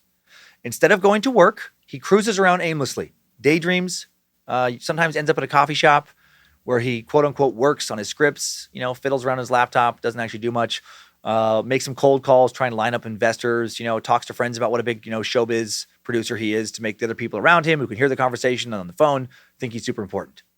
Sometimes he'll stop in his parents' house while he's supposed to be at his fake job and just watch TV there and eat their food. And then, before they get home, he'll head to his house, tell his wife he's fucking exhausted from another long day of soul-crushing work. And then, the money he deposits in their account is not coming from his job. It's coming from, those 2 investors. This is painful. By July 2008, Mark is getting frustrated by the less than expected enthusiastic interest in his film projects. At lunch one day, he sticks his Wi-Fi card into his laptop. Remember the days of Wi-Fi cards? Anybody? I'd forgotten about them. He logs into his Facebook account and enters a new status update. Mark is getting pretty tired of depending on unreliable people to get back to him. A new financial stress has just been added to his plate. It's getting harder to keep not working. Jess wants to move out of their townhouse and into something nicer. So to do that, Mark lies some more. This is so crazy to me. He buys a second cell phone, registers it under a fake name, which back then was fairly easy to do. And when the mortgage broker would call his, quote, boss to, make sure that he has the job he says he does and can afford this new house, he'll just answer that phone in a disguised voice and pretend to be someone named Jim McDougal, this fictitious HR manager, an imaginary boss who will confirm Twitchell's fake employment details. And this does actually work. He does actually get the loan for the house. He's able to buy this house. He uses the day player's seed money, $20,000 he had borrowed for the down payment, and he uses a fake job to provide he has income coming in to pay his mortgage payments. His scam works. But with no job, how is he going to continue to make mortgage payments? Right? He'll have to just keep stealing from investors. Jess, Mark, and Chloe move into their new house August 1st, 2008, little brick bungalow on a corner lot in the north end of St. Albert. Mark's fake employment routine continues. Every weekday morning, puts on his work clothes, pretends to drive to the office, reappears at home 8 or 9 hours later. He's just doing this for months. Jess has no idea what's going on. His life as a filmmaker is going nowhere. Secrets of the Rebellion is held up in post-production, which is a nice way of saying it fucking sucked, and that no one wanted to work on it. Day players still needed to be, financed further to actually be shot. They're low on money because he's been spending it on his personal bills. And it's hard to get anybody to volunteer their services to work on day players because it's also garbage. Mark's production business account drops now to under $7,000. Nearly all that money, right? The 60 grand is now gone. So what does he do? He doubles down on his entertainment career and decides to write and shoot something else. He now rents a detached double-door garage for $175 a month and sends emails to a few people who had worked as his crew on the Star Wars fan film. He writes, "What up, bitches?" Of course he does. "I have a month to kill, so I decided we should produce a short thriller.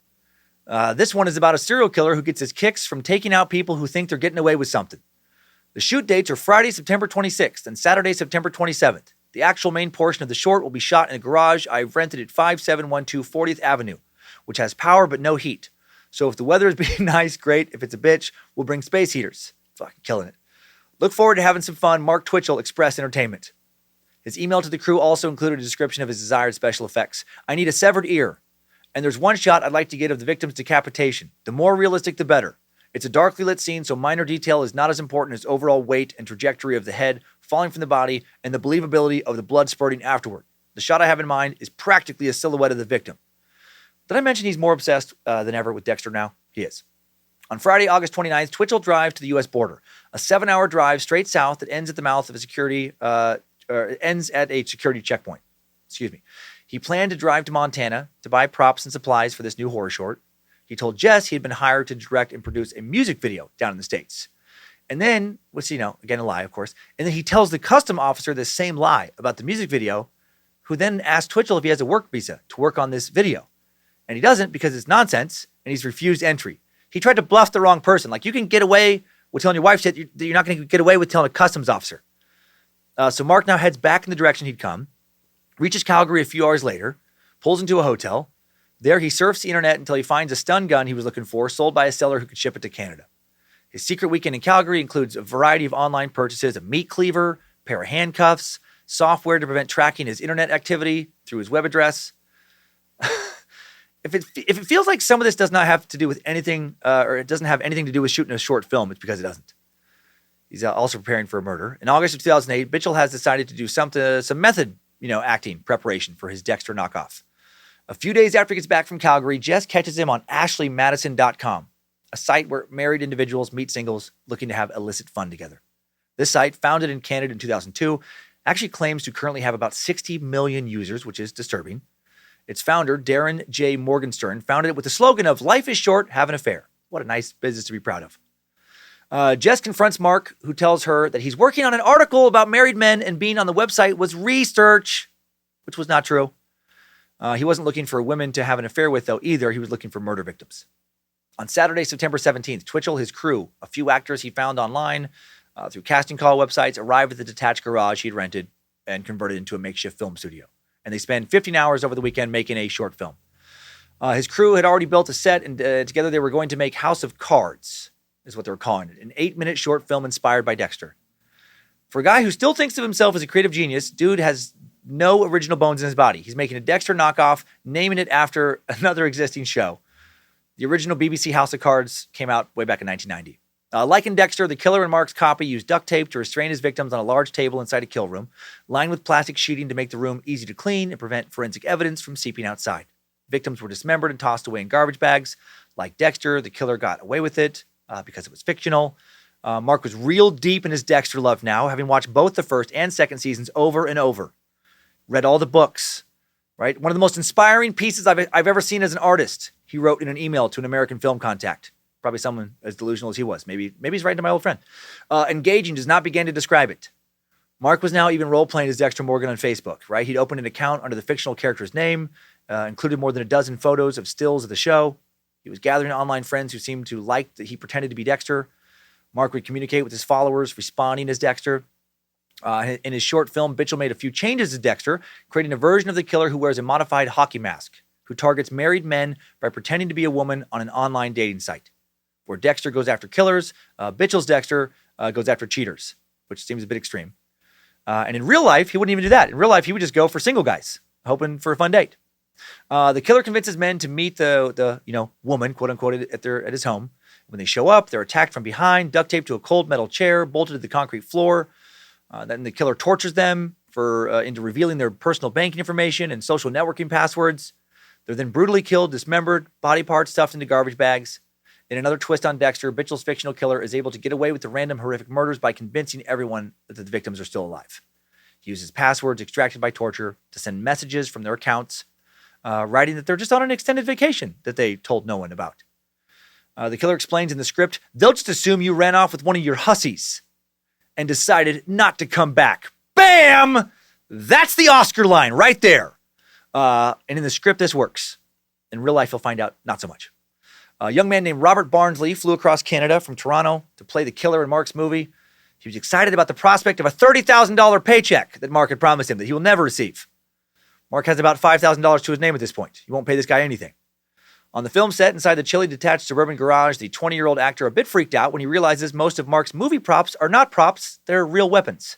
Sharp knives, a stun gun that is a real stun gun, a sturdy metal table, 2 steel samurai swords that are also not fake. Mark even wanted to use real blood from a local butcher shop for the film's murder scene. Luckily for Bobby, the crew settles on corn syrup and red food coloring to mimic blood in the end. For the death scene, in which the killer stabs the victim while he's duct taped to the metal chair, Barnesy holds a real sword, just as Twitchell had requested. This is not how it's supposed to go on a film set. The victim, played by actor Chris Heward, did not have to pretend to be writhing in pain. Also, while he's being tormented, he actually was very uncomfortable because he had been very roughly taped to a chair. Bitchell also had a starring role in this movie. After the victim's death, the movie cuts to a man, Mark Bitchell, sitting at a computer, writing out the violent premise for what had just been filmed. The writer then closes down a fake female dating profile on his computer, packs away the hockey mask, just like the killers, implying that the movie is about to be reenacted in real life, which was what he was actually doing. As the writer walks out of the house, he stops briefly to have a chat with his wife, who happens to be reading a Dexter novel on the couch. She asks, "Off to the gym, honey?" "You bet," Mark replies. "Gotta relieve some tension from sitting so long." "How's the story coming along?" she asks. "Really well, sweetie. It's true when they say the best way to succeed is to write what you know." Dude thought he was so smart he could just blatantly confess on screen to what he was doing. When the 2 days of filming wrap up, the crew celebrates with some drinks out before heading home. After wrapping, Mark continues to think about his new short film. He's fantasizing more and more about actually going through with killing people. He's also continued to pretend to be Dexter Morgan online. A few days after wrapping, one back and forth series of messages on Facebook with an attractive Dexter fan turns steamy, and he reveals his real identity. The woman, whose name is Renee, the two now start sending photos of themselves back and forth and trading stories about dark fantasies, online little flirtation here. They first made it out to be fictional, saying they were just trading film concepts, and then Renee confesses, "I carry my own dark demons every day. There are days when all I want to see is broken necks and blood, but it never happens." Mark writes back, "There's nothing you could possibly reveal to me that would make me cease communicating with you. We all have a dark side, some darker than others. And you're not the only one to relate to Dexter. It sometimes scares me how much I relate." Mark also still chatting online with ex-girlfriend Tracy Higgins. He's flirting with her again, picking up where the two had left off with their little makeout session the previous summer. They make plans to meet up again, and then Mark organizes this plan through his Dexter Morgan profile. He knows that Jess is currently monitoring his emails and personal Facebook account because she doesn't trust him. And she doesn't trust him because he still lies all the time. Mark is now also browsing plentyoffish.com, pretending to be a woman. He makes a profile under the username Spiderwebs, pretending to be a blonde woman named Sheena, looking for a fling in Edmonton. Meanwhile, despite not being able to catch Mark in all these lies, Jess catches him in enough other lies to demand that he starts seeing a therapist. So he promises to start seeing a psychiatrist every Friday evening. His first appointment is scheduled for October 3rd, or at least that's what he told her. It was not. He lies about seeing a therapist to deal with his lying. He's too busy planning on using his Sheena dating profile to try and lure in his first victim to go see a therapist. Doesn't have time. October 3rd, Gilles Tetreault, it's French name, Gilles Tetreault, excited to meet the girl he'd been talking to online, Sheena. They've been writing messages back and forth for 4 days, and today, Friday, is going to be their first date. Gilles is a 33-year-old newcomer to Edmonton who had just gotten a job at a local casino. Dating did not come easy to him. He had a hard time finding women he was attracted to who were attracted to him. He was lonely. So when he sees the profile pic of the smoking hot Sheena, jackpot, he's willing to overlook some weird signs. Sheena had given him some odd directions to her place. She wanted him to drive down a back alley, park outside a detached double-door garage. She'd leave one of the garage doors open a touch so he could sneak into the garage, cross the yard to the back door of the house. Sheena explained how there was no parking in front because of a bus stop, and the landlord padlocked the back gate. Pull into the only driveway on your left that is not paved, Sheena wrote. Seriously, whoever heard of a driveway that looks like the Amazon? It won't swallow your car, I promise. I wonder how many times Bitchell, the screenwriter, wrote those last two lines, right? Was that like the third or fourth draft?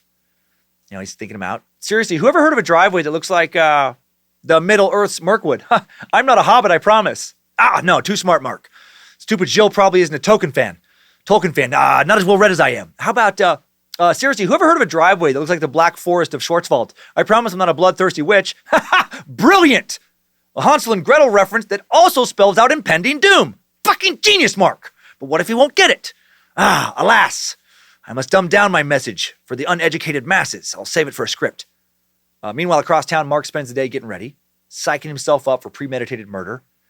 He brings duct tape, he gets a new padlock, 2 disposable coveralls. He covers the ceiling, walls, floors of his garage movie set kill room with plastic sheeting, sets up his tools. He has a painted hockey mask, a stun gun, pair of handcuffs, a fake prop handgun, just like in his film. He writes about his preparation. My shopping list was very thorough. I went out to several different stores to avoid buying all of my items from one location, and I paid cash to avoid a paper trail just in case. Okay, so that part's pretty smart, actually. A street hockey mask that I would soon cut the mouth out of and paint gold streaks into for dramatic effect. Weird. Basic dark green hoodie, something comfortable with pockets that hides distinctive marks, body type, and hair. 2 sets of disposable overalls for what was to be sure a messy cleanup process, and I would use the plastic bags all this came in to wrap my shoes up for the process. What a fucking creep. Painting gold streaks for dramatic effect, as if this is not a real murder and just a story he's writing. Less than an hour before attempting to kill this man, he flips open his laptop, checks his Dexter Morgan profile, updates his status to Dexter is patiently waiting for his next victim. Play date, buddy. At 15 minutes past 7, Gilles gets out of his truck, ducks under one of the partially open garage bay doors. As soon as he enters this garage, Mark grabs him from behind, stun guns him, sending an arc of electricity into Gilles' chest. It's a good shot, but the stun gun Mark had bought didn't incapacitate Gilles. It didn't cause anything more than a short shock and a small burst of pain. This is how Mark described it in SK Confessions. The typical taser gun used by police carries a charge of 50,000 volts, and we've seen what they do to the people hit with them. The stun baton boasts 800,000 volts, which sounds practically lethal, but you have to understand that it isn't the voltage but the amps delivered by the weapon that matter. Either way, I was confident in the weapon's strength, but my confidence was misplaced. Gilles spins around, pushes Bitchell away now, then tries to make a run for it, and then Mark pulls out the prop gun. It's a fake, but of course Gilles doesn't know that. Mark commands him to get down, put his hands behind his back. Gilles obeys. He's hoping that this is just going to be a robbery. He tells Mark, take whatever you want. If you cooperate, this will only be a standard robbery, Mark tells him, enjoying, I imagine, the idea of getting Gilles' hopes up. For a moment, he feels so powerful, so in control, but the feeling will not last. I love this Gilles guy. Gilles turns out to be a lot tougher than expected. Something in Gilles snaps. He doesn't want to die like this. He leaps up, surprising Mark, then lunges for the gun. And then when he gets a hold of it, he finds out it's a fucking fake gun, and now he's pissed. With a burst of rage and adrenaline, he starts beating the shit out of Mark. His first attempted murder is not going well. He tries to bend the gun in half. He rips it from Bitchell's hands, tosses it into a corner. Then he picks up a pair of handcuffs he had found on the floor. Mark is now the scared one. He's whining. Put those down. Just put him down. He throws him down, and then he starts punching Mark. Now the two guys are wrestling, unable to firmly gain any kind of upper hand. He's actually losing. Bitchell is, trying to get away, and then Jill thinks, okay, maybe I should get away. Maybe because this guy, because he doesn't have a gun, doesn't mean he doesn't have some other weapon. He just wants to get the hell out of there. And then he's also trying to get the hockey mask off of Bitchell so he can get his identity. He can't get that. They wrestle for a while longer. With Mark gripping Jill's jacket, Jill manages to slip out of the jacket, and then he rolls under the garage door. Now he crawls along on his hands and knees for a little bit through the dirt. Mark lunges after him. It's very dramatic, grabs his ankles. Then he starts to pull him back into the garage. What a fucking nightmare. But then when Mark releases Jill momentarily to maneuver the door further open, Jill springs up and runs again. Mark would write later, he made it into the driveway. That's when I knew I was pooched. And he staggers, Jill staggers back to this crossroads where the alley meets the walking path, and he spots a young couple out for an evening stroll. Please, he gasps, collapsing at their feet. There's a guy attacking me. He's trying to mug me. And then Mark Twitchell runs into the alley, still in the hockey mask, and Jill points at him and says, that's the man. The couple looks at the masked stranger, and then Mark says cheerfully, oh, hey, friends. Mark thought he could convince the couple that he and Jill were just friends doing a reenactment. And that they'd be like, oh, okay, these guys are just having fun. But Jill is disheveled. He's obviously scared, and they don't buy it. And now the couple and Jill, they run away from Mark. Mark, knowing that someone is going to call the police, now beats a quick retreat. Jill makes it to his car and gets the hell out of there. When he finally gets home, he catches a glimpse of his battered appearance in the mirror because they did trade some punches, and then he passes out. And when he wakes up later, he checks his plentyoffish.com account, and Sheena's profile is gone. It had been erased. Mark's first attempt at murder did not go the way he envisioned it, kind of like his film career. But despite, being a total failure, much like with the failure of his film career, he spins his defeat into victory, and he feels accomplished. He listened to a police scanner he had set up in the garage when he ran back in there, determined that Jill had not reported the attack. Neither had the couple. He writes in SK Confessions, I wasn't sure if I should believe it worked. I walked calmly out to my car, got in and drove away across the entire city back to my home where my wife and child waited for me. During the entire trip, I kept thinking surely this douchebag would call the police. Not that it mattered if he did. I covered my tracks well. Not that it would matter. The police are no match for Logan Wolverine, the great Mark Twitchell. They might as well try to arrest Darth Vader.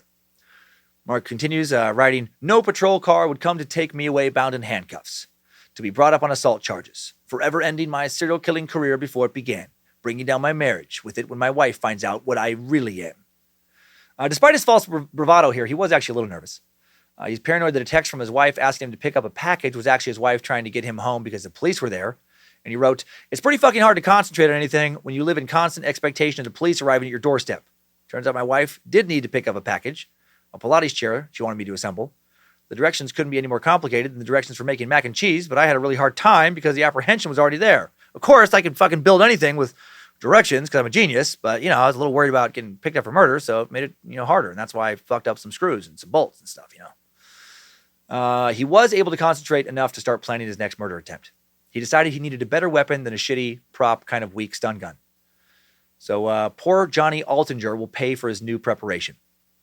Friday, October 10th, 2008, Johnny Altinger excited to meet a woman he'd been talking to on plentyoffish.com, a girl named Jen, who based on her pictures looked about 35 years old and smoking hot.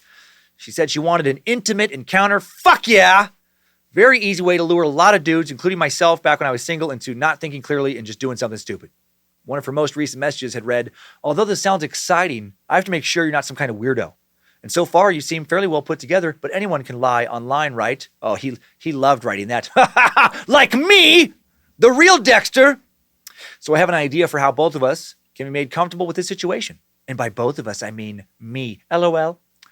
I bought this, well, let's call it a handyman special. I'm all about resale. And the back gate is a little screwed up, so I locked it off, and everyone's just been entering through the garage, so it works out okay. When you see it, you'll know what I mean.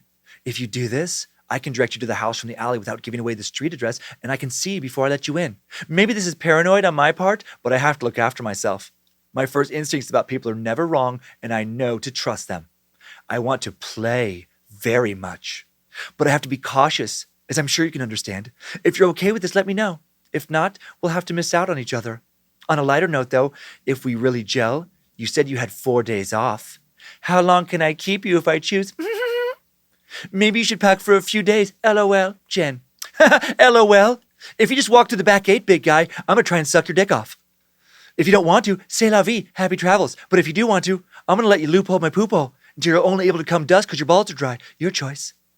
Unsurprisingly, Johnny chooses to come over. He's excited, of course he is. He's a 38-year-old who worked at an oil field equipment manufacturer in quality control, spends most of his long shifts measuring parts. He'd been single for a while. He's horny. By the summer of 2008, Johnny had long been looking for a softish place to try and break his dick off. A place not composed of 5 fingers that was also attached to his arm. He had met a woman named Deborah on Plenty of Fish back in 2006, but that relationship hadn't worked out, and he'd been on a dry spell.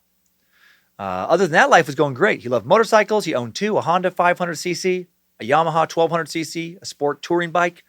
He kept his motorcycle helmet, jacket, always at the ready. Those bikes were his babies. If he was going out of town, he'd carefully cover his touring bike and at times even have a friend come by to check on it every once in a while, make sure it was okay. Besides his date, Johnny also had other plans for the weekend. He was supposed to take his good buddy Dale Smith for a motorcycle driving lesson on October 12th, the Sunday before Thanksgiving that year in Canada. Canada, just like the U.S., also has a fall holiday called Thanksgiving, second Monday of every October. When Dale talked to his friend on the Friday before the long weekend, Johnny sounded lighthearted. He was going to meet a sexy lady he'd met on an internet dating website. Since she'd forwarded him some weird directions, Johnny, smart enough to pass those along to Dale. Right? He told someone where he was going. Meanwhile, that afternoon, Mark meets up with Tracy. He'd write about her in SK Confessions, using the name Lacey to disguise Tracy. So fucking smart. He writes, "Oh, my sweet Lacey, just in case you are wondering, Lacey is not my wife or my daughter. Lacey is my ex-girlfriend. On paper, she's the complete opposite of everything that should be my perfect match. She has 2 small dogs that she treats like human children, and those people usually drive me up the wall. We wouldn't get along. She's also periodically depressed and suffers from very frequent anxiety attacks, whereas I usually prefer a much more together woman." As if you have such a choice of whoever you want. "All these things exist, but I love her uncontrollably and always will." Mark loved Tracy so much he even talked about a test he would do on his relationships, unbeknownst to his future partners, where he'd ask himself, if Lacey walked into my life and asked me to run away with her, would I do it? If the answer was yes, he ended the relationship. If the answer was no, he knew the relationship was real. And Jess had passed that Tracy test, kind of. He thought she did. But when the opportunity arose to meet up with Tracy again, Mark went for it, and the two planned to go to a movie at South Edmonton Commons Cineplex Odeon. They did not plan which movie they were going to see, but once Mark got to the theater and saw what was playing, he knew what his choice would be. Quarantine. Psychological thriller, similar, in his mind at least, to his House of Cards project. Although it was fiction, it was shot like a documentary from the point of view of the cameraman, making the film appear like a recording of a real incident. I saw it not long after it came out. I remember really liking it. And Quarantine stars Jennifer Carpenter, who Twitchell knew from Dexter, where he played, Morgan Dexter's adoptive sister. Well, I guess Morgan was adopted and played, his sister on The Favorite Show. The two buy popcorn, claim their seats at the matinee showing, talk about their past relationship. Mark makes it seem like he and Jess are separated, and they make out. And then when the movie's over, Tracy rushes home to feed her 2 dogs. He's hoping for more than that, but oh well. Mark had plans anyway. He heads to the garage and repairs some plastic sheeting that had fallen down. Gets his kill room ready. Makes sure his mask and 2 steel pipes are right where he wanted them. Johnny arrives at the garage a few minutes after 7. He cautiously peers in. Mark is waiting in the shadows, and he hears Johnny call out, "Hello?" And then Johnny decided not to come inside the garage, and Mark had not planned for that and had to improvise. "Hello?" Mark calls back. "Hey, hold on a second." He flips on the lights of this fucking kill room. The two men see each other. Mark's in a hoodie and jeans. Johnny's wearing glasses. No Jen in sight. "Hey, I'm Mark," Twitchell said. "I'm a filmmaker. I'm dressing this to look like a set." He motions to the plastic sheeting covering it. His metal table, ceiling, floor, walls. He pretends to be Jen's friend who's using the garage as a workshop. He tries to keep up a cheery tone, showing him a couple of props. I was the guy who made that Star Wars fan film," he blurts out. "Have you heard of it?" Johnny says he had not. Of course he had not. It was never finished. Seeing the conversation is going nowhere, Twitchell tries to wrap it up and says, "Listen, Jen's not back yet. She's out on a short trip with her friends. She should be back in a bit. Maybe, 10 minutes? And then Johnny nods. "Okay, I'll come back." Jumps in his car, drives off. Then a couple minutes later, the poor bastard comes back. The lure of hot sex is strong. Mark grabs his phone now, pretends to be on a call. "Oh, hey," Mark smiles. "Hey, I just got off the phone with Jen. She said she's stuck in traffic, won't be back here for at least a half an hour. Do you want to stick around or come back?" Or Johnny says, "Nah, I'll leave." Then, so he leaves again. He goes to his car. Unbeknownst to Mark, he calls his friend Dale, tells him about this weird fucking guy he met in the garage where he's supposed to meet Jen for their date. He returns to his condo, writes a quick message to Jen. 20 minutes later, she writes back, apologizing for the delay, saying that she is now at the house. Would love it if he could come back. Johnny reads his message, her message over, thinks for a moment, consults with little Johnny, who gives him an enthusiastic one thumb up, and he responds that he will soon head over. He knows Dale is going to want to know about this, so he fires off an email. She's home now. I'm heading over again. Hey. A lot can be read into that. Hey. Who cares about that weird guy with the knives and whatnot in the garage? Little Johnny is going cave diving. Woo! Just like before, he ducks under the garage door, walks into the movie set to find Mark still there. I guess I'm just a glutton for punishment, Johnny says, referring to how he's driven to the garage several times now. You have no idea, Mark would later claim he said. And he follows this by saying, I doubt he said that. I doubt he said something that scripted. I bet he was like, I don't know what's happening. And he swings the metal pipe at Johnny, cracking the base of Johnny's skull. Johnny does not go down as quickly as Mark had expected then. He expected him to fall to the ground immediately like in a movie. Instead, he screams and starts to try and fight back. Mark swings again and again and again. Johnny still doesn't go down. Now he's screaming for the police. And then Mark hits him with the pipe again. Blood sprays out across the floor. Still doesn't go down. Johnny now offers Mark money, thinking this is a robbery, and it kind of was. Mark wanted to torture him for his PIN number. You promise, Mark says, that, as far as you're just going to give me your money? Johnny promises, begs Mark to stop hitting him with the pipe. Mark does not stop, swings the pipe again. Johnny now tries to fight him off again. Mark then grabs a hunting knife and thrusts it into Johnny's stomach. According to SK Confessions, Mark later wrote, his reaction was pure Hollywood. The lurch forward with the grunt was dead on TV movie of the week. What a fucking douchebag.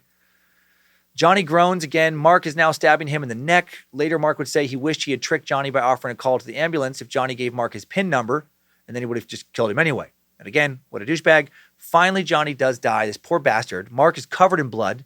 He wonders if a neighbor had heard this long, prolonged, violent struggle and called the police, but no one did. Mark now heaves Johnny's body onto the table, gets out his game processing kit, takes Johnny's wallet and keys, then cuts off his clothes, most of them anyways. He puts all of Johnny's things into a steel drum except his underwear. As he would later say in SK Confessions, I cut the shirt off too, but left the underwear. I don't need to see my kills dead junk hanging out while I'm trying to work. The sociopath is trying to work on his comedy writing in his murder description. I left the underwear on. I'll save the necrophilia for when I'm home with my wife. She's not dead, but my boner sure dies every time I see her naked. Ha ha ha ha. Bada boom, bada bing. Mark cuts Johnny's legs off with the knees, puts the severed legs in trash bags. Then he takes the arms off with the elbows, uses scissors to cut off Johnny's fingertips. My God. Cuts off Johnny's head, cuts his torso into two pieces. The work turns out to be more boring than Mark expected, he said, so he found ways to entertain himself, singing, talking out loud, playing. He wrote, I grabbed his jaw with my gloved hand and moved it while making a funny voice to make it look like it was talking, and chuckled to myself at the total silliness of it all. Fucking psychopath. Around 10 p.m., Jess starts getting worried about where Mark is. He should have been home from therapy by now, the therapy he didn't go to. So she dials his cell. He said he's just coming back home from the gym. But then she reminded him, how could you be doing that? The gym closed at 9. And then he was like, no, not that gym, a different, old gym. This was not a great lie. Because Mark had told Jess that he had canceled his old gym membership a month ago. And Jess called him out on this. And then he tells her, he's like, well, actually, I know, listen, I said I had canceled the old gym, but I forgot. And have 2 gyms now. And forgot about the new gym to work out at. And was working out at the old gym. Like, for a guy who lies all the time, he's so bad at lying. Mark finally gets home around midnight. She tells him to pick some baby formula up on the way home. He does not. He showers. He puts his blood-soaked clothes in the washer, socks, pants, shirt, dark green hoodie. The next day, Saturday, October 11th, Jess and Mark go to Bourbon Street, a wing of the West Edmonton Mall designed to look like the French Quarter in New Orleans. After dinner at a restaurant, they head to a comedy show. This is so weird. At Rick Bronson's The Comic Strip Comedy Club, just a few doors down. So weird because I performed, I'm not kidding, at that club at some point in 2008. I can't find the old booking email. I tried. I don't hold on to my emails for years. And the 2008 calendar for them seems to have not been archived. I legitimately might have been the comic Mark watched that night. I remember it being, cold, so it wasn't summer. There's probably like a 1 in 30 chance that he watched my show, which is so weird. Next day, Sunday, October 12th, Canadian Thanksgiving. Mark, Jess, and Chloe are planning to head to Jess's parents' house for a big meal. At 5 a.m, Mark wakes up before his wife and daughter to drive to Johnny's condo. He'd gotten the address from Johnny's ID. And the keys to the front door were in Johnny's pocket when he was killed. And this is so fucking stupid to do. For such a smart guy, even if his body doesn't turn up Johnny is going to be reported as being missing eventually. And if anyone sees Mark go to Johnny's apartment right when he goes missing, of course he's going to be suspect number one. And now he's putting fingerprints and fucking DNA evidence in Johnny's apartment. In this apartment, he steals some cash, changes the automatic response on Johnny's email to say that Johnny was going on a 2-month vacation to the Caribbean, right? Just like from his little short. He's going to get away with this because he's going to make everybody think that Johnny just went on a vacation he told no one about. Because people do that, right? They just suddenly go on a vacation with no warning. They don't tell their employers that they're just going to the Caribbean for 2 months. That's not going to raise red flags. Mark changes Johnny's Facebook status, deletes Johnny's online dating profile, steals Johnny's laptop, and steals randomly his printer. In the printer tray was a letter to Johnny's insurance company with Johnny's signature at the bottom. So he thinks he can use this signature to forge a bill of sale for the car if police ever ask him about it. Because he's also going to take this guy's car. He writes all this down in Serial Killer Confessions. Making all this even more stupid, he is still not disposed of Johnny's body. Now he goes to a Thanksgiving dinner with his wife and kid before he deals with that. After a family lunch, Mark cannot resist returning to the internet, dropping some clues about what he'd been up to some of his Dexter pals. He wrote to fellow Dexter fan Renee, "I've also had something else keeping me busy. I'm really concerned about telling anyone because of the implications. Suffice it to say, I crossed the line on Friday, and I liked it," leaving more evidence. Also, at some point in the next few days following the murder, Mark makes a full confession to his baby daughter that he will write about. "The cool thing about a 7-month-old is that you can openly tell them anything and they can't rat you out," he'd write. "I needed that from my daughter since anyone else I could spill to would be dialing 911 before I finished. I knew I only had a limited amount of time before Zoe's comprehension," right? Codename Zoe for Chloe that no one would figure out. "Before Zoe's comprehension got to the level where that wouldn't fly. So I got in as much talk time as possible in her early development when the words are just soothing sounds to get her used to the English language."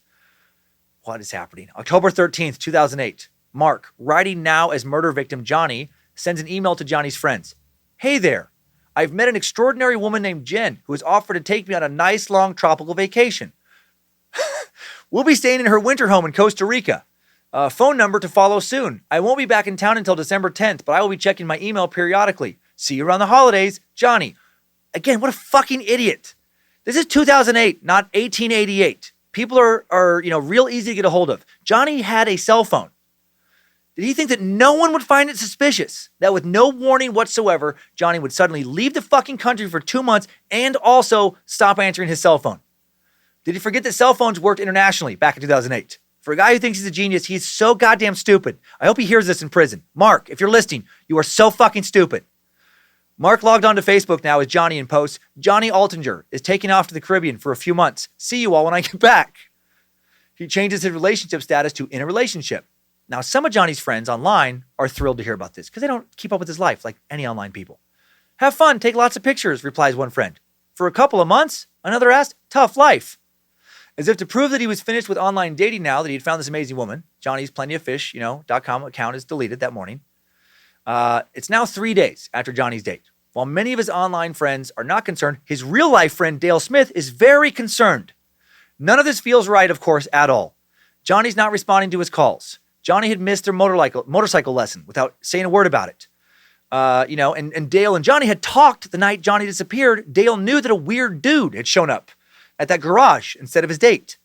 Also, when Dale went over to Johnny's condo, he notices that his cherry red Mazda is missing from the parking spot. And much more alarming, Johnny had not covered up his motorcycle with the tarp. And there's no way he would ever do that. So Dale now tries to report him missing to the police, but the officer initially doesn't think there's anything fishy about a middle-aged man running off with a romantic woman for a long getaway. And I guess to be fair to that officer, sometimes I'm sure some version of that does happen. Lucifina's sweet magic is pretty powerful. So now it looks kind of like Mark might be getting away with a really poorly thought out series of crimes. And of course he won't. Meanwhile, the week after the murder, the Tuesday following Thanksgiving, Mark still keeping up the ruse that he had a full-time job from his wife. He goes to collect Johnny's remains, the steel drum, and a can of oil from the garage. And then he goes to his parents' house, sets up in the backyard, at his parents' fucking yard, puts the bagged remains in the steel drum, Johnny's remains, and lights them on fire. Genius. Where should I burn the body? I know, in my parents' backyard, where I'm sure the smell of burning flesh in a fucking steel drum will alarm 0 neighbors. And he finds out it's not as easy as he thought to burn a body. It's almost like this is real life and not a fucking scene from Dexter. Soon Mark hears sirens. Thinking someone had called, the fire department, he douses the fire, waits for the sirens to die down. The fire department actually had called to somewhere else. Then he opens the wet bags and finds that while the bags had melted, the remains inside were not damaged at all. So what does he do? Does he bury the remains somewhere else? Does he take them, to a different location, get a hotter fire burning? Does he put the pieces in heavy bags with rocks and throw the remains into a lake or other deep body of water? No, he packs up the parts that now smell like fucking burnt plastic, and he brings everything back to the garage and he calls it a day. Then when he gets back home, he plays with his daughter for a while, chats with his ex Tracy on Instant Messenger. She invites him over now for a late night rendezvous. And Mark waits for Jess to fall asleep. And when she falls asleep that night, instead of going back to the fucking garage and disposing of a body that will send him to prison for life, he gets in his car and drives an hour and a half to Tracy's place. On the way, he gets a ticket for speeding. Another incident he'd have to try and keep from his wife with more lies. Then Mark gets to Tracy's, and I'm sure you can guess what happened next. We'll let him tell it. He talks about everything here in SK Confessions, where he replaces Tracy's name with the, code name of Lacey. Since Mark writes about this like he is writing a porno scene, let's set it to the proper music. I got to Lacey's without further incident. She let me inside dressed in her pajamas, and no sooner had I dropped my bag on the floor than we were making out intensely. We moved to her bedroom and shut the door to keep the dogs out. We kissed passionately in juicy anticipation of what was coming next. She lay on her bed and opened the pajamas to reveal a sexy set of white lingerie-style underwear. Who adds underwear to that? The bottoms were a thong, which always gets me insanely turned on. Lacey looked better than I had ever remembered her. A decade ago, at the tender age of 24, she was gorgeous, but still not as fine as she looked on this very night in question.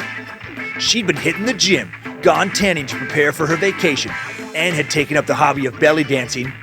I have never been a fan of scrawny girls. In my opinion, if you can see ribs poking through the skin, the woman needs a hefty helping of cheeseburgers very badly. Lacey was beautiful, sensual with curves in all the right places. Now, she was the ideal textbook of what a woman should look like, with the added skill of how to rotate her hips in ways most women could only dream they could. Her large, deep green eyes stared seductively into mine, and I couldn't resist her even if I tried. Not that I would want to try. Wolverine! Being with her, I added the Wolverine. Being with her took on the pace of quickly catching up to how we used to be. Lacey and I explored each other for a good 2 hours that night, trying several positions, all of them making both of us crazy. I was free to suck on various parts of her body and go down on her for as long as she could take it before needing me inside of her again. The way she felt, the way she tasted, all so familiar and so amazing to have again. She came to orgasm 4 times before I let myself get to the same place. And when we were done, there was no describing the contentment we experienced. What a fucking stud, you guys. Ichiwawa! Calm down, Lucifina. You're gonna flood the place. He's the best lover ever. I wonder if Tracy would remember this night going down like this. No, she will not. I would love it if she wrote a version where he came in his pants before he'd get them off, and then she held him in her arms for a while he cried until he fell asleep. On the morning of October 14th, amateur gigolo Mark Twitchell leaves Tracy's house and goes back to the garage. Now that he was done with a couple of hours of constant orgasm-inducing stud fucking, he can get back to genius body disposal. He fashions a makeshift apron out of some plastic sheeting, starts cutting the body into smaller pieces. Like carving a turkey, he wrote. Zero guilt, zero remorse for this. He actually writes about how happy the murder made him feel. The experience changed my sense of place in the world forever, he gushed. I felt stronger, somehow above other people. I felt like the proud owner of a very dark secret that no one would ever be in on. Things that I said to people would carry double entendres, like they hadn't before. Oh, honey, work was murder today. Would be more literal than Tess would ever know. God, he's a fucking terrible writer. When he takes breaks, he fantasizes about how Tracy had been a total porn star in the sack. And by breaks, I'm guessing he means beat-off sessions. Once he's finished, he loads bags into his car. His new plan is to wait for nightfall and then dump the bags into a river. And he's going to fuck this up too. Also, everything is not going amazing with Tracy. She doesn't seem to be reflecting as positively about their passionate night as he was. When he gets home from his murder garage, he finds Tracy online, but now instead of trading steamy messages, she has something very different to say. As Mark says, she was horribly depressed from reflecting on her past relationship situations and behaving erratically. She said she couldn't continue to see me because she was messed up and didn't want to put that on me, even though I expressly said to her that I could take things at whatever pace she felt comfortable with. But it was more than that. Lacey had discovered that her ex-husband met the clinical definition of a sociopath. Weird. What really pushed her over the edge was reading all the traits of women who fall for people like this and bring the problem onto themselves. She was certain there were several things terribly wrong with her, and tonight she had spiraled into contemplating suicide. So now Mark begs her not to do anything she can't undo. He wants to go over to her, but she doesn't want him to come over. He also doesn't want Jess to find out. So then Mark, the man who had killed somebody just a few days before, calls the police. Tells the cops his friend is contemplating suicide. Then when he gets off the phone, he tells Tracy that he had just called 911. She replies he was being ridiculous, said he was adding to her stress, and they get into a huge fight. The following morning, October 15th, Mark wakes up to an email from Tracy, who now apologizes for causing him alarm the night before. So now they're not fighting at the moment, but Mark's day will not be stress-free. He still needs to dispose of Johnny's body. So he gets up while it's still dark out, drives over to a bridge over a river near the freeway, and it quickly proves impractical to dump the body here. There's not a shoulder to park his car on, and he can't stop without turning his hazard lights on. So weird that an unemployed criminal mastermind with so much free time on his hands, since he only has a fake-ass job, who fucking grew up in Edmonton, would have no idea where to find a body disposal site. He had so much time to find a place, and he does not. He keeps driving. He soon spots a path down to a dock along the river, but decides it would be impractical to carry several bags down a steep, rocky path in the dark. Again, he's born and raised here. He has no clue where to take this body. Some Dexter. Now it's starting to get light out, and the first commuters are on the road. So Mark, he's stumped. He doesn't know what to do. Then he thinks, well, maybe I can hide the body in the sewer. And he now heads to a suburb east of Edmonton and eventually does find an uncovered manhole and then just throws the bags down the manhole and speeds off. Good thing no one who works for the city or county will ever check a manhole. Good thing once you put something down into a manhole, it disappears forever. Back at the garage, Mark burns his cleaning supplies, some other evidence, instead of just throwing it all away in one of the many dumpsters around the city. That would be too easy. And he doesn't, burn all of it. Right about now, unbeknownst to criminal mastermind Mark Twitchell, late in the evening of Friday, October 17th, exactly a week after Johnny's murder date, police do agree to look for Johnny Altinger. They agree to investigate after Dale Smith and two other friends of Johnny's had broken into Johnny's condo and found his passport. That is clear proof that Johnny had definitely not gone on an unplanned international vacation. A patrolman then follows the directions to the date he'd went on the previous Friday, details Johnny had sent to Dale, which led, of course, to Mark's detached garage. Later, police will investigate the condo, and they'll find nothing amiss at Johnny's condo, no signs of forced entry, no bloodstains, but an empty spot on Johnny's desk where a printer would normally be. Weird. Someone seems to have been in there. This same day, Mark calls up his friend Joss, tells him about a guy he'd run into at a gas station who was leaving town with a rich sugar mama and wanted to sell his car, a Mazda, Johnny's car, for whatever Mark happened to have on him. Mark said he paid $40 for it, but decided to sell it because he couldn't drive a stick. Asked Joss to drive this fucking, evidence over to St. Albert, and Joss agrees. Joss, how could you be so... how could you buy that nonsensical story? I'll address that ridiculous story about buying the car here in a second. On the night of Saturday, October 18th, Mark's cell phone rings as he sits home with Jess and the baby. To his surprise, it's a cop on the other end. The officer wants to know if Mark was renting a garage, if he'd been there recently, if he saw a man there on the evening of October 10th, or knew anything about the woman the man was supposedly meeting. Mark says, I don't know anything. Says, I haven't been there since before the 10th. The officer then asks him to come down to the garage, make sure everything is in order. At the garage, the officers look around while Mark signs a witness statement. The officers then ask if he can see Mark's credit cards to check them against some receipts they had found. When the numbers match, the officers discover that Mark had been in the garage as recently as a few days ago. So now they've caught him lying about not having been there since October 10th. He immediately becomes the prime suspect in Johnny's disappearance. Formal questioning will start the next day. A few days later, October 19th, Mark says he discovered that his front door was unlocked and claimed he and his wife would never have forgotten to lock the door. He's troubled by this. He didn't see anything amiss inside, but someone's messing with him. Then Mark said that back on October 15th, he was going to Home Depot for some cleaning supplies when he got pulled over, when he pulled over for gas. And then a man came up to him at the gas station, knocked on his window.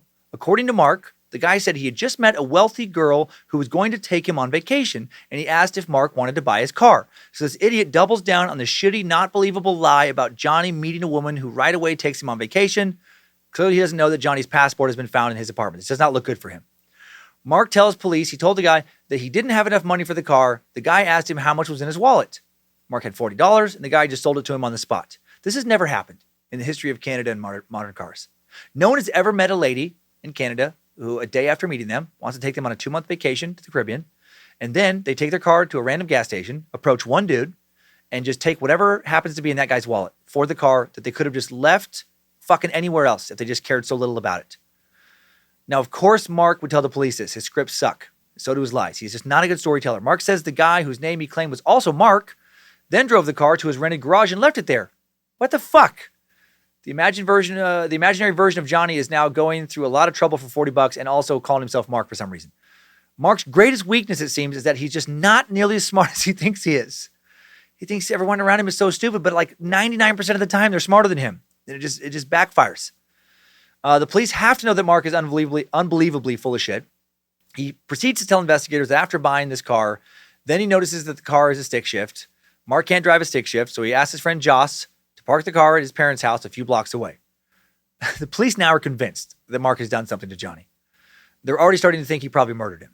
Bitchell's ship is sinking fast. One of the police officers now asks Mark to follow him in his car to police headquarters. Meanwhile, a forensics team is dispatched to Joss's house to investigate the Mazda. When the police get there, Joss tells police that he had helped Mark with a short film about a serial killer who targeted unfaithful husbands. He's reluctant to share any more possibly incriminating details about Mark because this idiot still thinks that Mark is going to make both of them millions. This fucking dynamic duo. They're like Batman and Robin if the dynamic duo collectively had the IQ of a fucking donkey. Joss had a lot of emotional incentive to think Mark's movies were going to make him a lot of money, right? He had talked his family into giving $30,000 to him. Back at the police station now, Mark spends 2 hours writing a detailed statement. In it, of course, he makes himself look guiltier. He now writes that he'd come home to find the padlock on his garage changed. Then, inside, Mark discovered that someone had used duct tape, garbage bags, and paper towels and burned something in an oil drum. I don't know what. So weird. Someone broke into my garage to make it into a murder room, because that happens. Murderers break into other people's places and change their locks, and then dispose of bodies there. What? How did this guy convince like anyone to marry him, or date him, or work on any project with him? How did he get a degree in anything? How is he still not just living with his parents at this point in his life? Parents who continually fantasized about him never being born. Part of his statement read, "It seems that whoever broke into my car on the 8th used all of the information they stole to use my location and personal property for who knows what. I'm alarmed that unknown persons now know where I live and may be entering my premises that I'm supposed to be in control of. I don't know if the person who sold me the car is involved, but looking back, it certainly feels that way. And I have to wonder if I'm being targeted or if it's all a nasty coincidence. Dun, dun, dun. Holy shit, you guys. What if Johnny murdered Jen? What if Johnny saw me at the gas station, thought there's a guy who I bet has a garage I could trick him into letting me access so I could use it to chop up the body of a woman I just murdered before I flee the country? Oh man, I'm going to probably have to write this into an awesome creative project." Police, of course, not fooled by any of this. They just keep Mark talking, hoping he'll eventually say something that they can use to concretely charge him with murder. That night, they interview Mark further, who he now tells them all about his film career and his obsession with Star Wars. He says he just dropped off a custom cod piece he'd made for a Darth Vader costume at the post office. By the time they wrapped up their first talk, it was nearly 4 a.m. on Monday, October 20th, 2008. Those poor officers.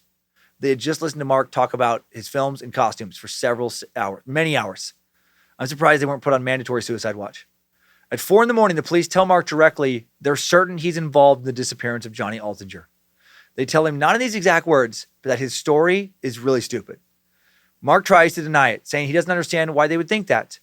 He denied that he's lying. Then he literally curls up into a fetal position.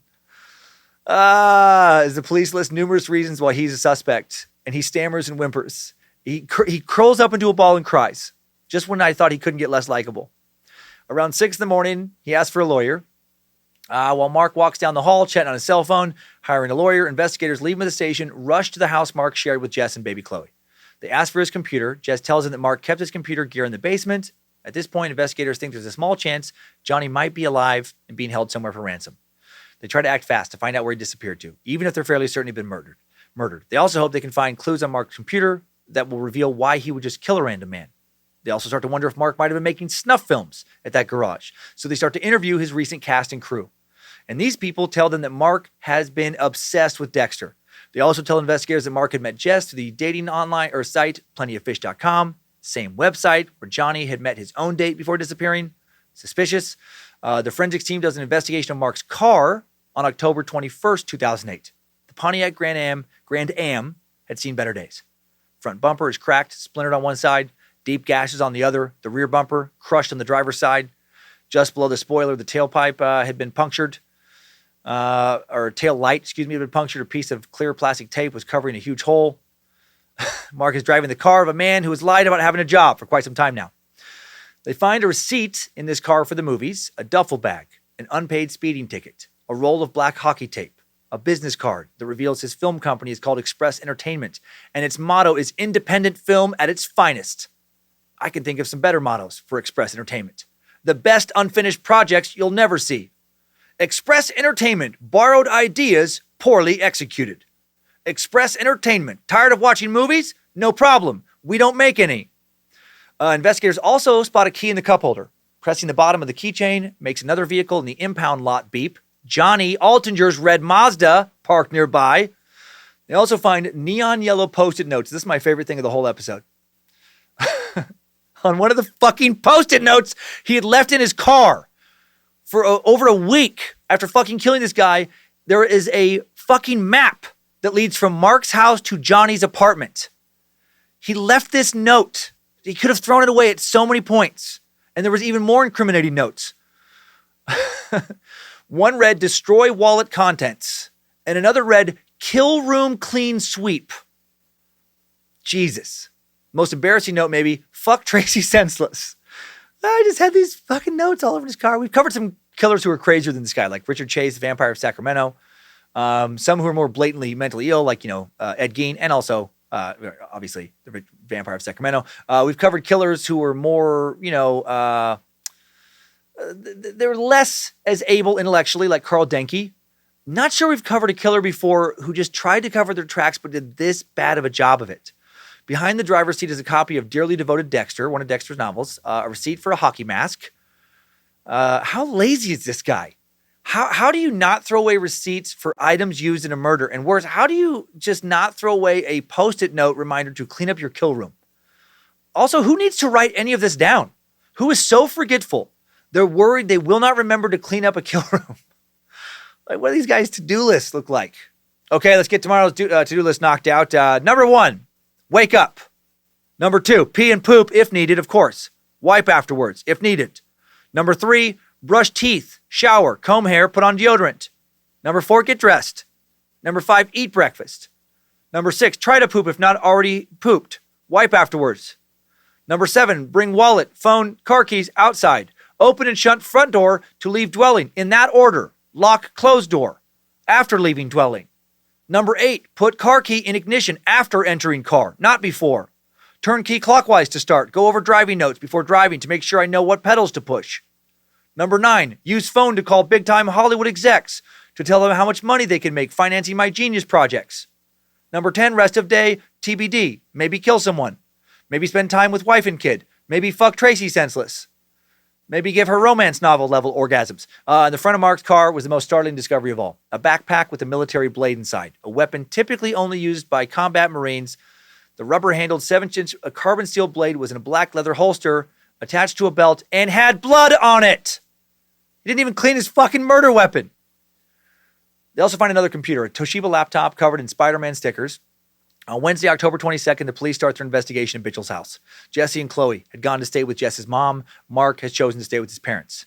In Mark's basement, they search his desk, which is cluttered with empty cans of energy drinks and juice bottles. A half-eaten bowl of noodles sits by the keyboard. Among Mark's computer desk shelves are burned copies of all 12 episodes of the second season of Dexter. His desk stretched out along the basement wall to an adjoining sewing table that was buried by a collection of fabrics, string, and costumes. A Star Wars alien mask with 3 eyes sat in the corner. Next to a black Jedi baseball cap, detectives noticed a street hockey mask. It had been painted black with 3 stripes of gold, shaped to form a vicious animal claw, and the bottom of the mask had been cut away. None of this is the he for sure killed Johnny clue they were looking for, though.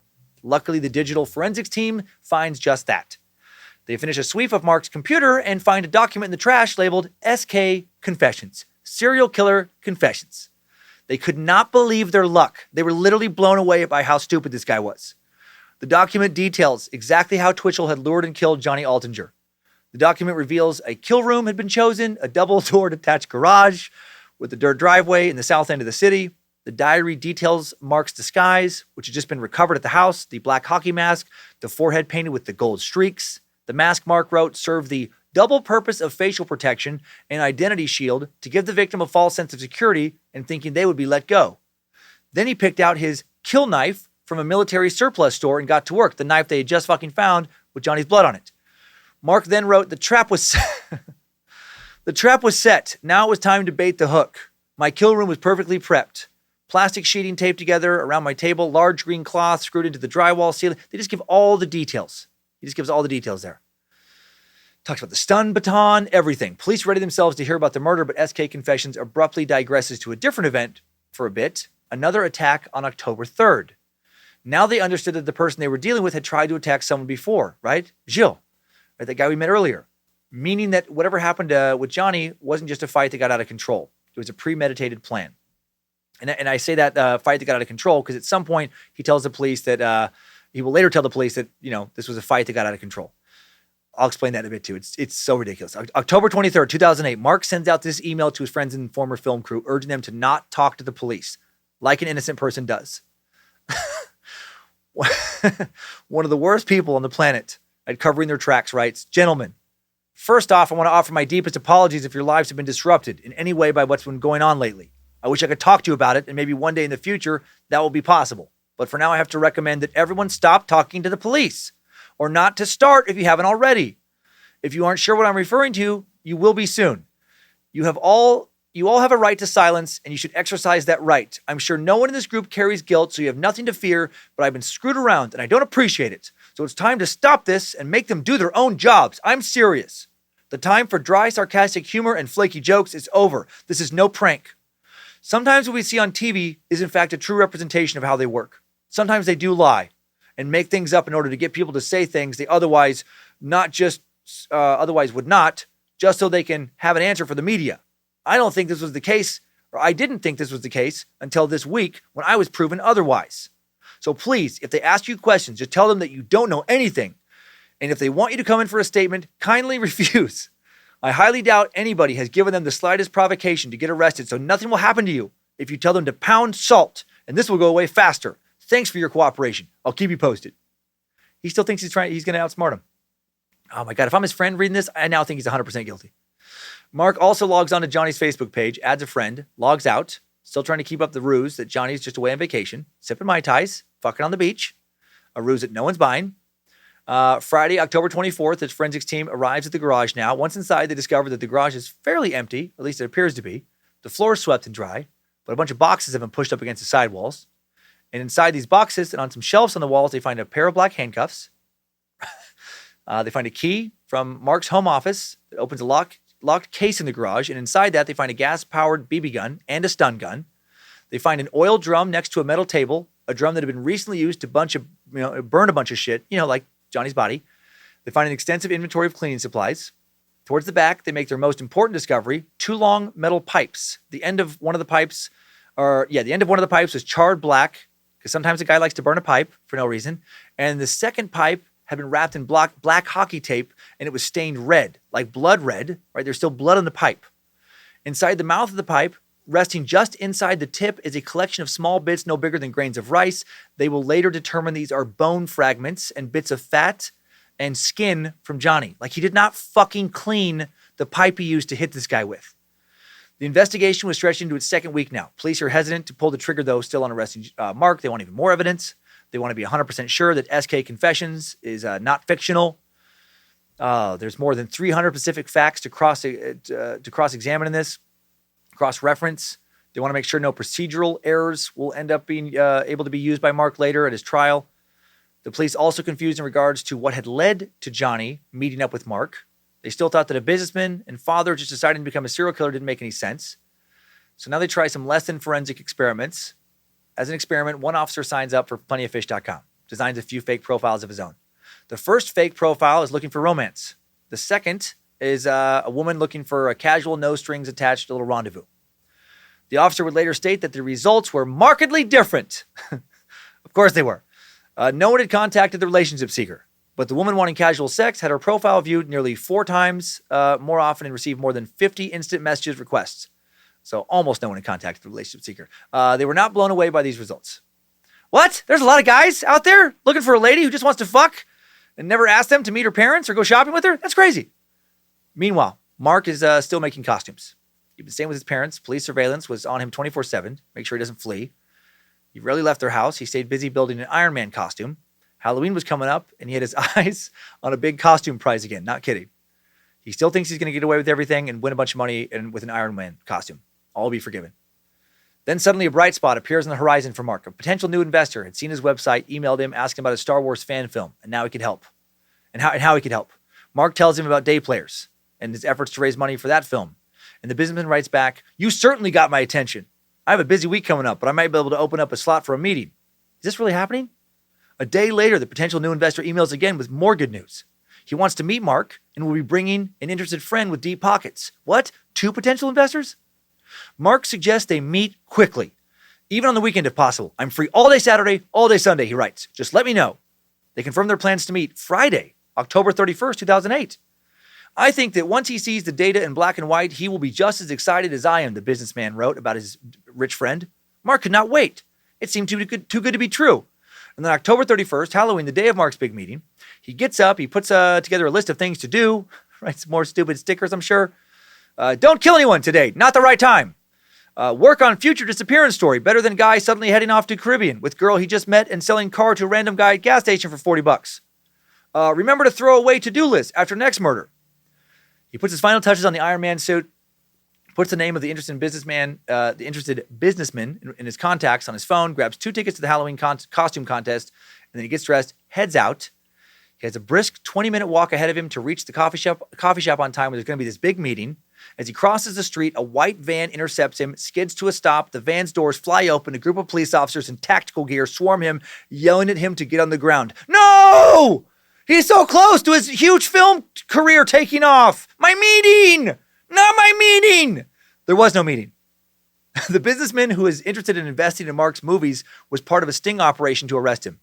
An officer in the hate crimes unit had orchestrated the entire week-long conversation with him. Why do all this instead of just go arrest him at his parents' house? I have no idea, and I don't care.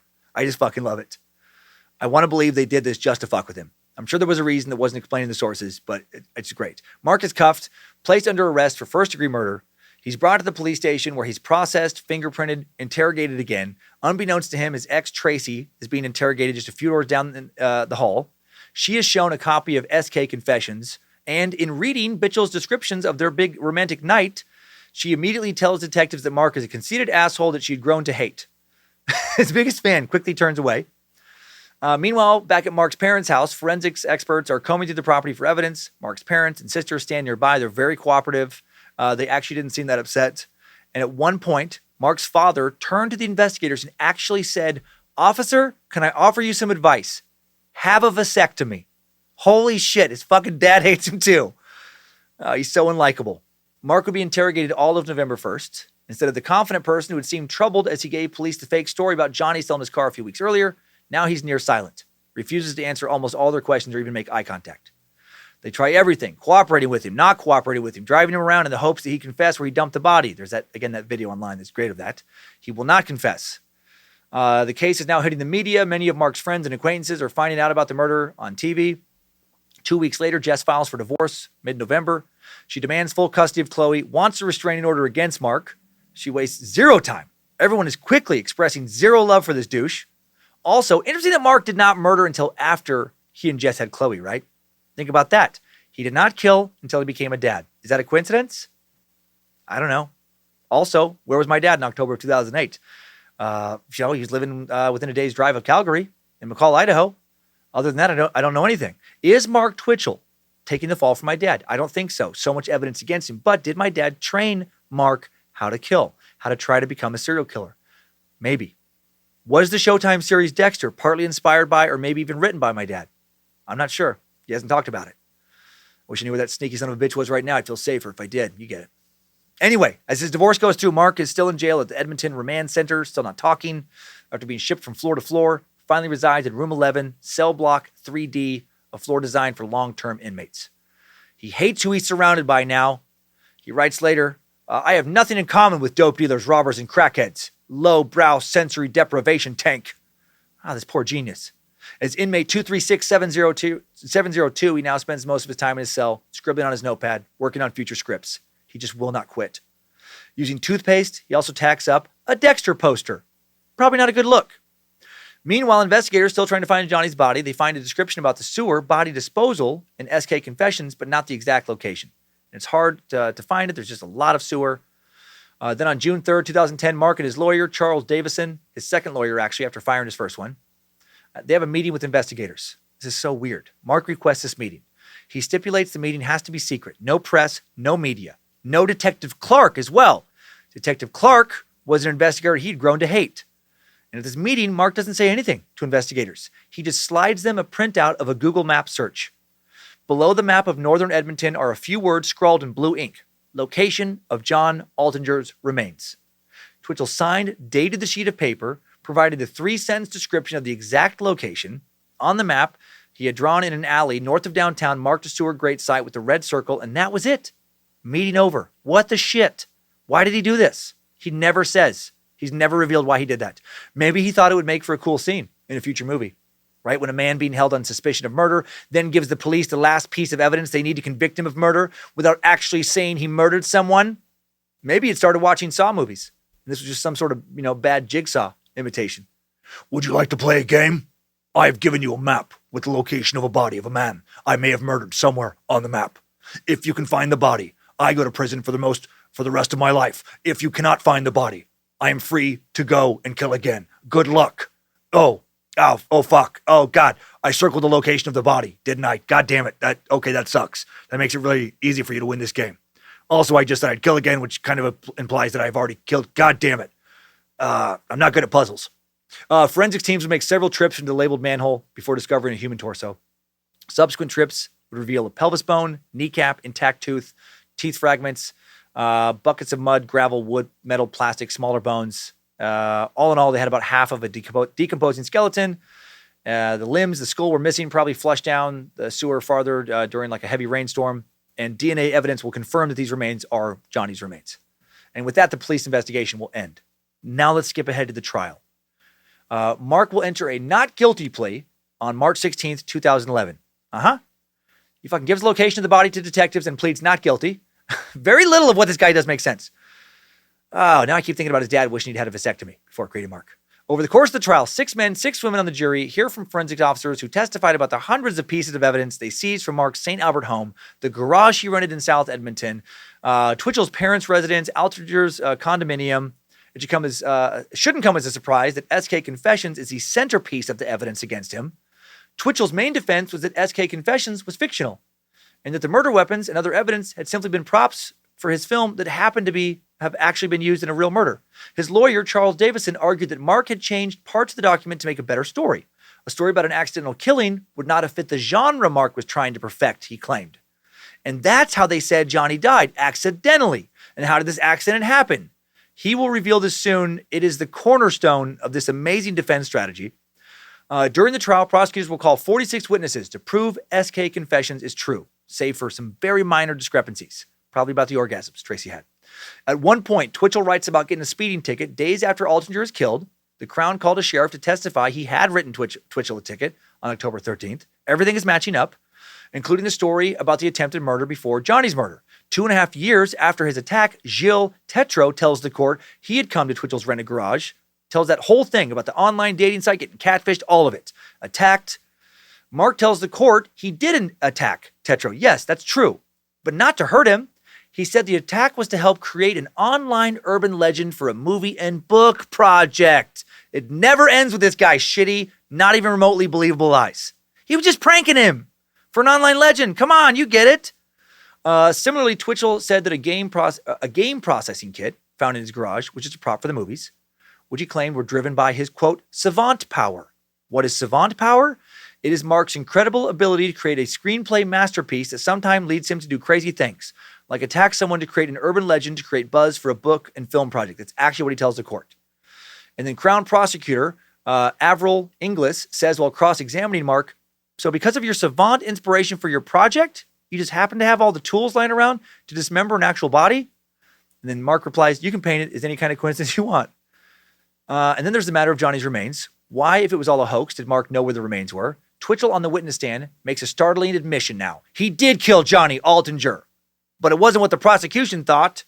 Here we fucking go. Here's where he walks out of court, a free man, hoisted onto the shoulders of adoring Star Wars fans who break out into cheer. For he's a jolly good fellow, for he's a jolly good fellow, for he's a jolly good fellow. He's going to make millions on his movies. It wasn't murder, Mark said. It was another prank. Come on. He was pulling a prank on Johnny. Same kind of prank he tried to pull on Jill. One of these fun pranks where you lure a man inside of a windowless garage after days of flirtatious catfishing, then brutally attack them, making them think they're going to die. That's the fun prank part, in case you don't know how pranks work.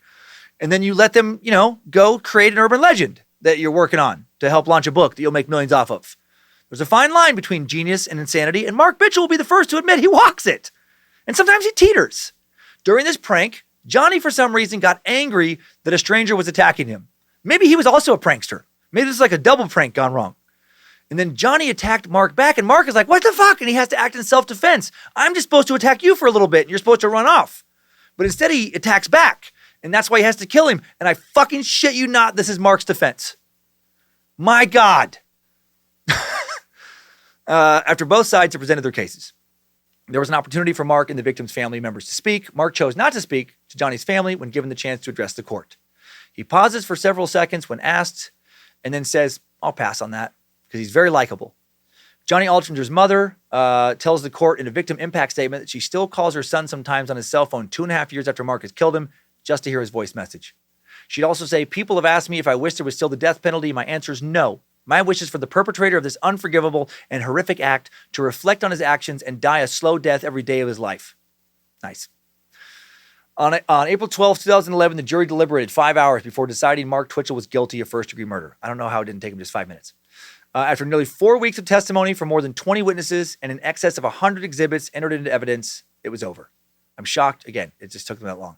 Altinger's family gasped, cried after hearing the verdict, and they smiled. Mark was sentenced to life in prison. He will not be eligible for parole until 25 years of his sentence have passed. So that dumb fuck will sit in his cell until at least 2036, when he'll be 57, and I doubt he will get parole, not when the parole board reads the SK Confessions doc he wrote. Since he was given the max sentence, a trial for his attempted murder of Gilles Tetreault was deemed unnecessary. On May 9, 2011, Twitchell filed a handwritten notice for appeal, which blamed media attention on his trial for influencing the jury. His appeal is fucking thrown in the trash can. In 2013, it was reported that Mark acquired a flat-screen TV and cable package while in maximum security prison. How nice. And guess what he did with that as soon as possible? He watched all the episodes of Dexter he had missed due to incarceration and then started watching reruns.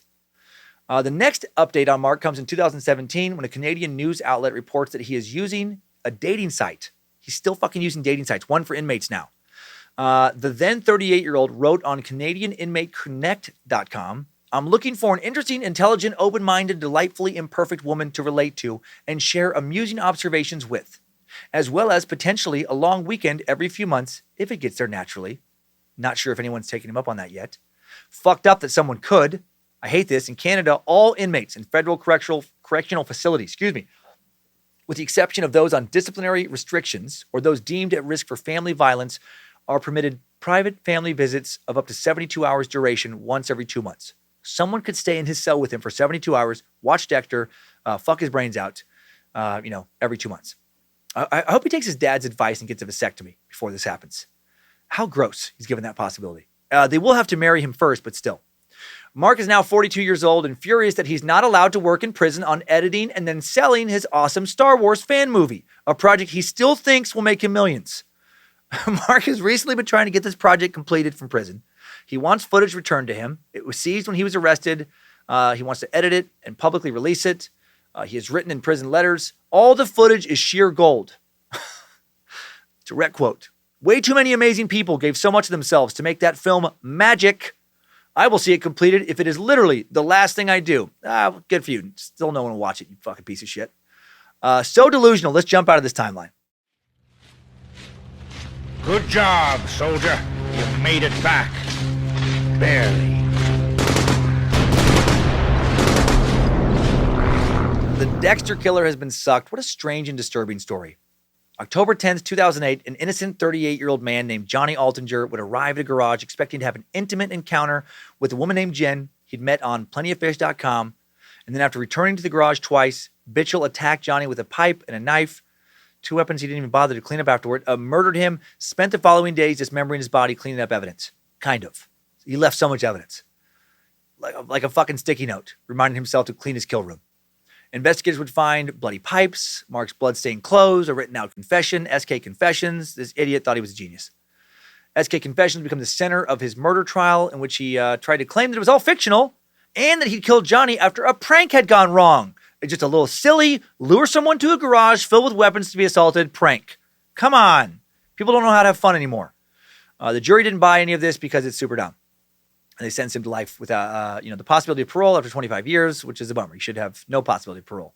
Will he go free in 2036? I doubt it. This guy, he's still in prison, still working on, trying to get his projects finally done, thinks they're gold, still openly watches Dexter. He's too crazy to ever be released. Because I'm sure he's dumb enough to think he would be able to get away with more crimes once he got out. Okay, let's look a few more times back at this weirdo in today's top 5 takeaways. Timesuck Top 5 Takeaways. Number 1, Mark Twitchell murdered Johnny Altinger October 10th, 2008 after luring him to a rented garage by pretending to be a woman on plentyoffish.com. This came only a week after an attempted attack on a different man, Gilles Tetreault. Gilles managed to get away, and though he didn't report his attack to the police at the time, his testimony later in Twitchell's trial would be an important piece of evidence as far as proving that SK Confessions was a real account of Mark's life and not fictional. Number 2, Mark Twitchell wrote about his plans and the murder in a document called SK Confessions that police found on his laptop. Detailed what he would tell police if he was caught, detailed his extramarital sexual relationship with ex-girlfriend Tracy, and overall just pretty much handed police every single detail of his crimes they would possibly want on a silver platter.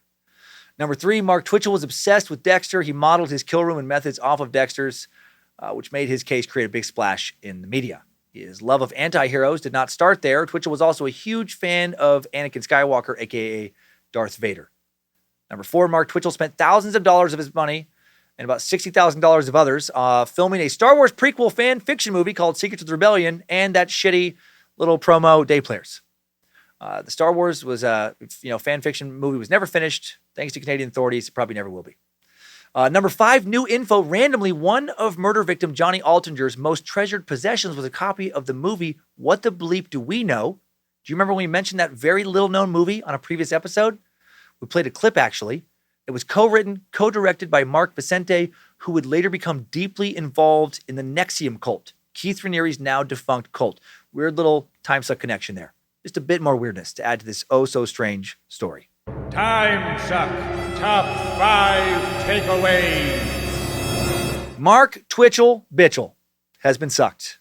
Mark, again, I hope you're listening. I know you can listen to stuff in your prison cell. Good luck trying to finish your shitty movies. You know what? On further thought, I actually hope the police do let you finish your movie, just so you can release it and then have the internet fucking destroy it. Thank you to the Bad Magic Productions team for all the help in making Timesuck every week. Queen of Bad Magic, Lindsay Cummins, Reverend Dr. Joe Paisley, Sophie the Fact Sorceress Evans, running point on this week's research. Bit Elixir for continuously refining the Timesuck app. Logan Art Warlock Keith running badmagicmerch.com, being the visual artist for all things Bad Magic. Working on socials with Liz the Enchantress Hernandez. About time she got a new nickname. I forgot that she had the nickname Countess for a while, actually. It never stuck. Liz runs our Cultly Curious Facebook private page, currently Cultly Curious 2, along with her wonderful All-Seeing Eyes moderators. Thank you all for helping curate an online community that means a lot to so many. Thanks also to Beefsteak and the Mod Squad running Discord. You can link to the Timesuck Discord through the Timesuck app. Let's get really goofy and weird next week and talk about clones. Yes, celebrity clone conspiracies is going to be our topic. Clone. Did you know that back in 2010, Disney had Miley Cyrus killed and dumped her remains in the California desert? Wake up! She wouldn't play along and do what she was told, so Roy Disney's undead homicidal corpse put her down. Miley Cyrus clone conspiracists give 2 different reasons for Miley being a clone. One is, in the months before her accident, Miley leaked some nudes, smoked some salvia, and wrote in a song that she was hot, gosh dang, to save its brand, to not let her destroy her wholesome image. Disney had her killed, which doesn't make sense because then she went on to do much more risque things. Another possibility is that the then 17-year-old was killed for refusing to have sex with various high-level Disney execs, had to be killed to keep her quiet. Megan Fox, Beyonce, Britney Spears. Are you seeing a pattern here? All clones, according to various people online with the IQ of Mark Twitchell. Not all clones, though, are young sex symbol ladies. Some clones have wieners, like Eminem. He was obviously cloned in 2005 after the Illuminati had him killed for refusing to join the Illuminati. And there have been other murders followed by clone productions. We're going to look into these claims. And we're also going to look into the real science of cloning and how far it has actually come in next week's Science and Wackadoodle mashup. Right now, let's head on over to this week's Timesucker updates. Updates? Get your Timesucker updates. I'm going to start off light since the last two messages today are pretty heavy. I fucked up a common name last week that I used to fuck up, then stopped fucking up based on other people calling me out, then started fucking up again. Sweet Sack, Sherry Cortez writes, Dear Master Sucker and Pleasure Boy to the great god Nimrod and Lucifina, I have a bone to pick with you. In both last week's episodes of Scared to Death and this week's Timesuck, in both last week's episode of, Scared to Death and this week's Timesuck, you kept pronouncing Miguel as Miguel. The flipping U is flipping silent. Oh my heck. Every time you mispronounce it, my butthole clenched. I had to stop myself from screaming at my phone and looking like a lunatic in my car. How do you manage to pronounce Eric Von Daniken's name correctly and yet screw up a very common Hispanic name so spectacularly? That is my only thing to add, and I do love all your podcasts. Here to Death, Is We Dumb, and of course, Timesuck. 3 out of 5 stars. Wouldn't change a thing. Keep on sucking. Thanks, Sherry. Fuck. Miguel. I wish I knew why that name keeps giving me problems. All right? I would also be annoyed if I were you. That's like if I kept pronouncing Michael as Mikhail.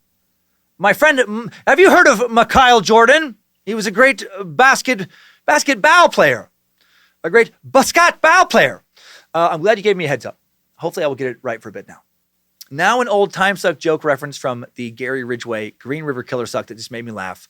Funny Mama Meat Sack, Lena Wegman writes, So my daughter was at Walgreens and I texted her to pick up some Mama Ridgway's Clean Wing. She actually looked for it. Then texted me back asking what it was. Later on, she just texted me, bruh. Laughed my ass off. I fucking love you, Master Sucker Cummins. I just thought this might brighten up your day, make you laugh as hard as it did me. Keep on sucking and hail Nimrod. I fucking love you, Lena. I love that she actually looked for a while for Mama Ridgway's Clean Wing at Walgreens. I wish she would have asked a clerk to help her. And I can just picture the eye roll, just, bruh, why? Keep having fun with that kid of yours. And our next to last update now, compassionate meat sack Andrea Levitt shares information about a young boy who sadly could use our help. She wrote back on August 5th, Praise be Master Sucker. I know you guys are all about community outreach in Idaho, and there was a 5-year-old boy that has been missing in Fruitland for over a week now. Being a fellow Idahoan, I was wondering if you could boost this on the podcast to get the word out farther. Hail Nimrod, Bojangles, and Triple M.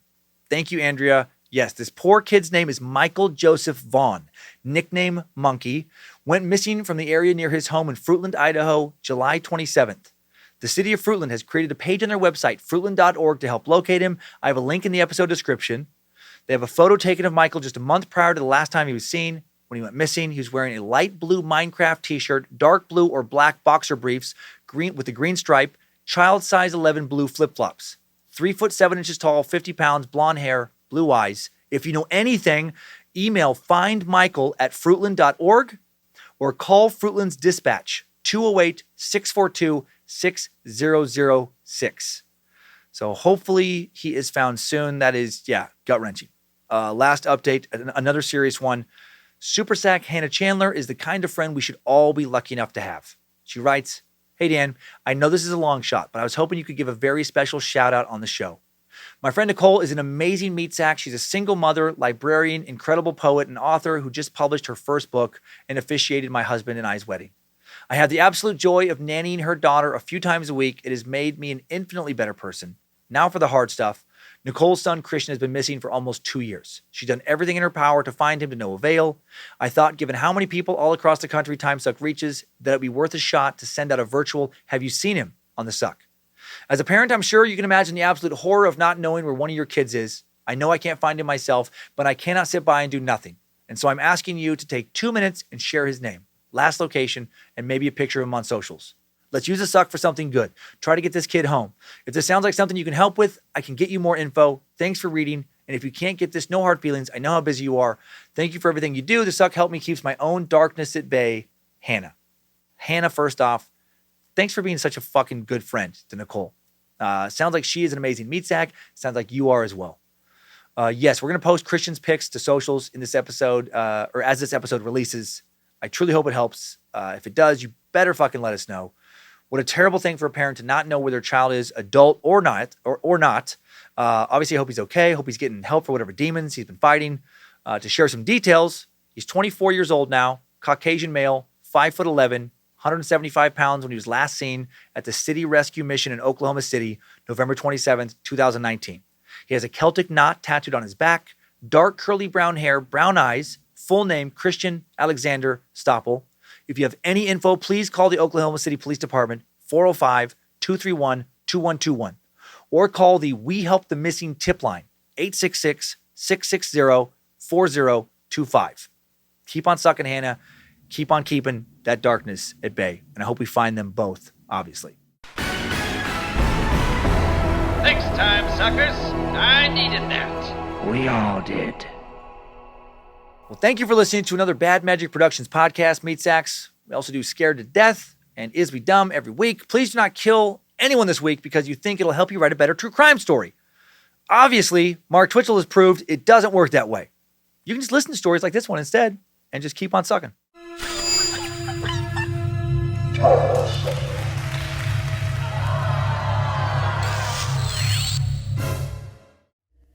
Bad Magic Productions.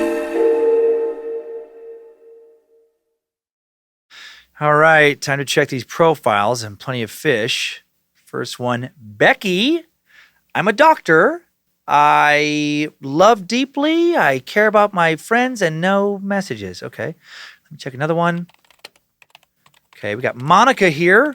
Okay, Monica is looking for adventure, a serious relationship. Nothing. Okay, let me check this other one here. All right, we have Rosa here. Rosa just really wants to get to know someone deeply. No messages. Okay. See here. Tatiana, I want you to wreck this pussy. Oh my God! 10,000 messages? Holy shit, I think I'm onto something.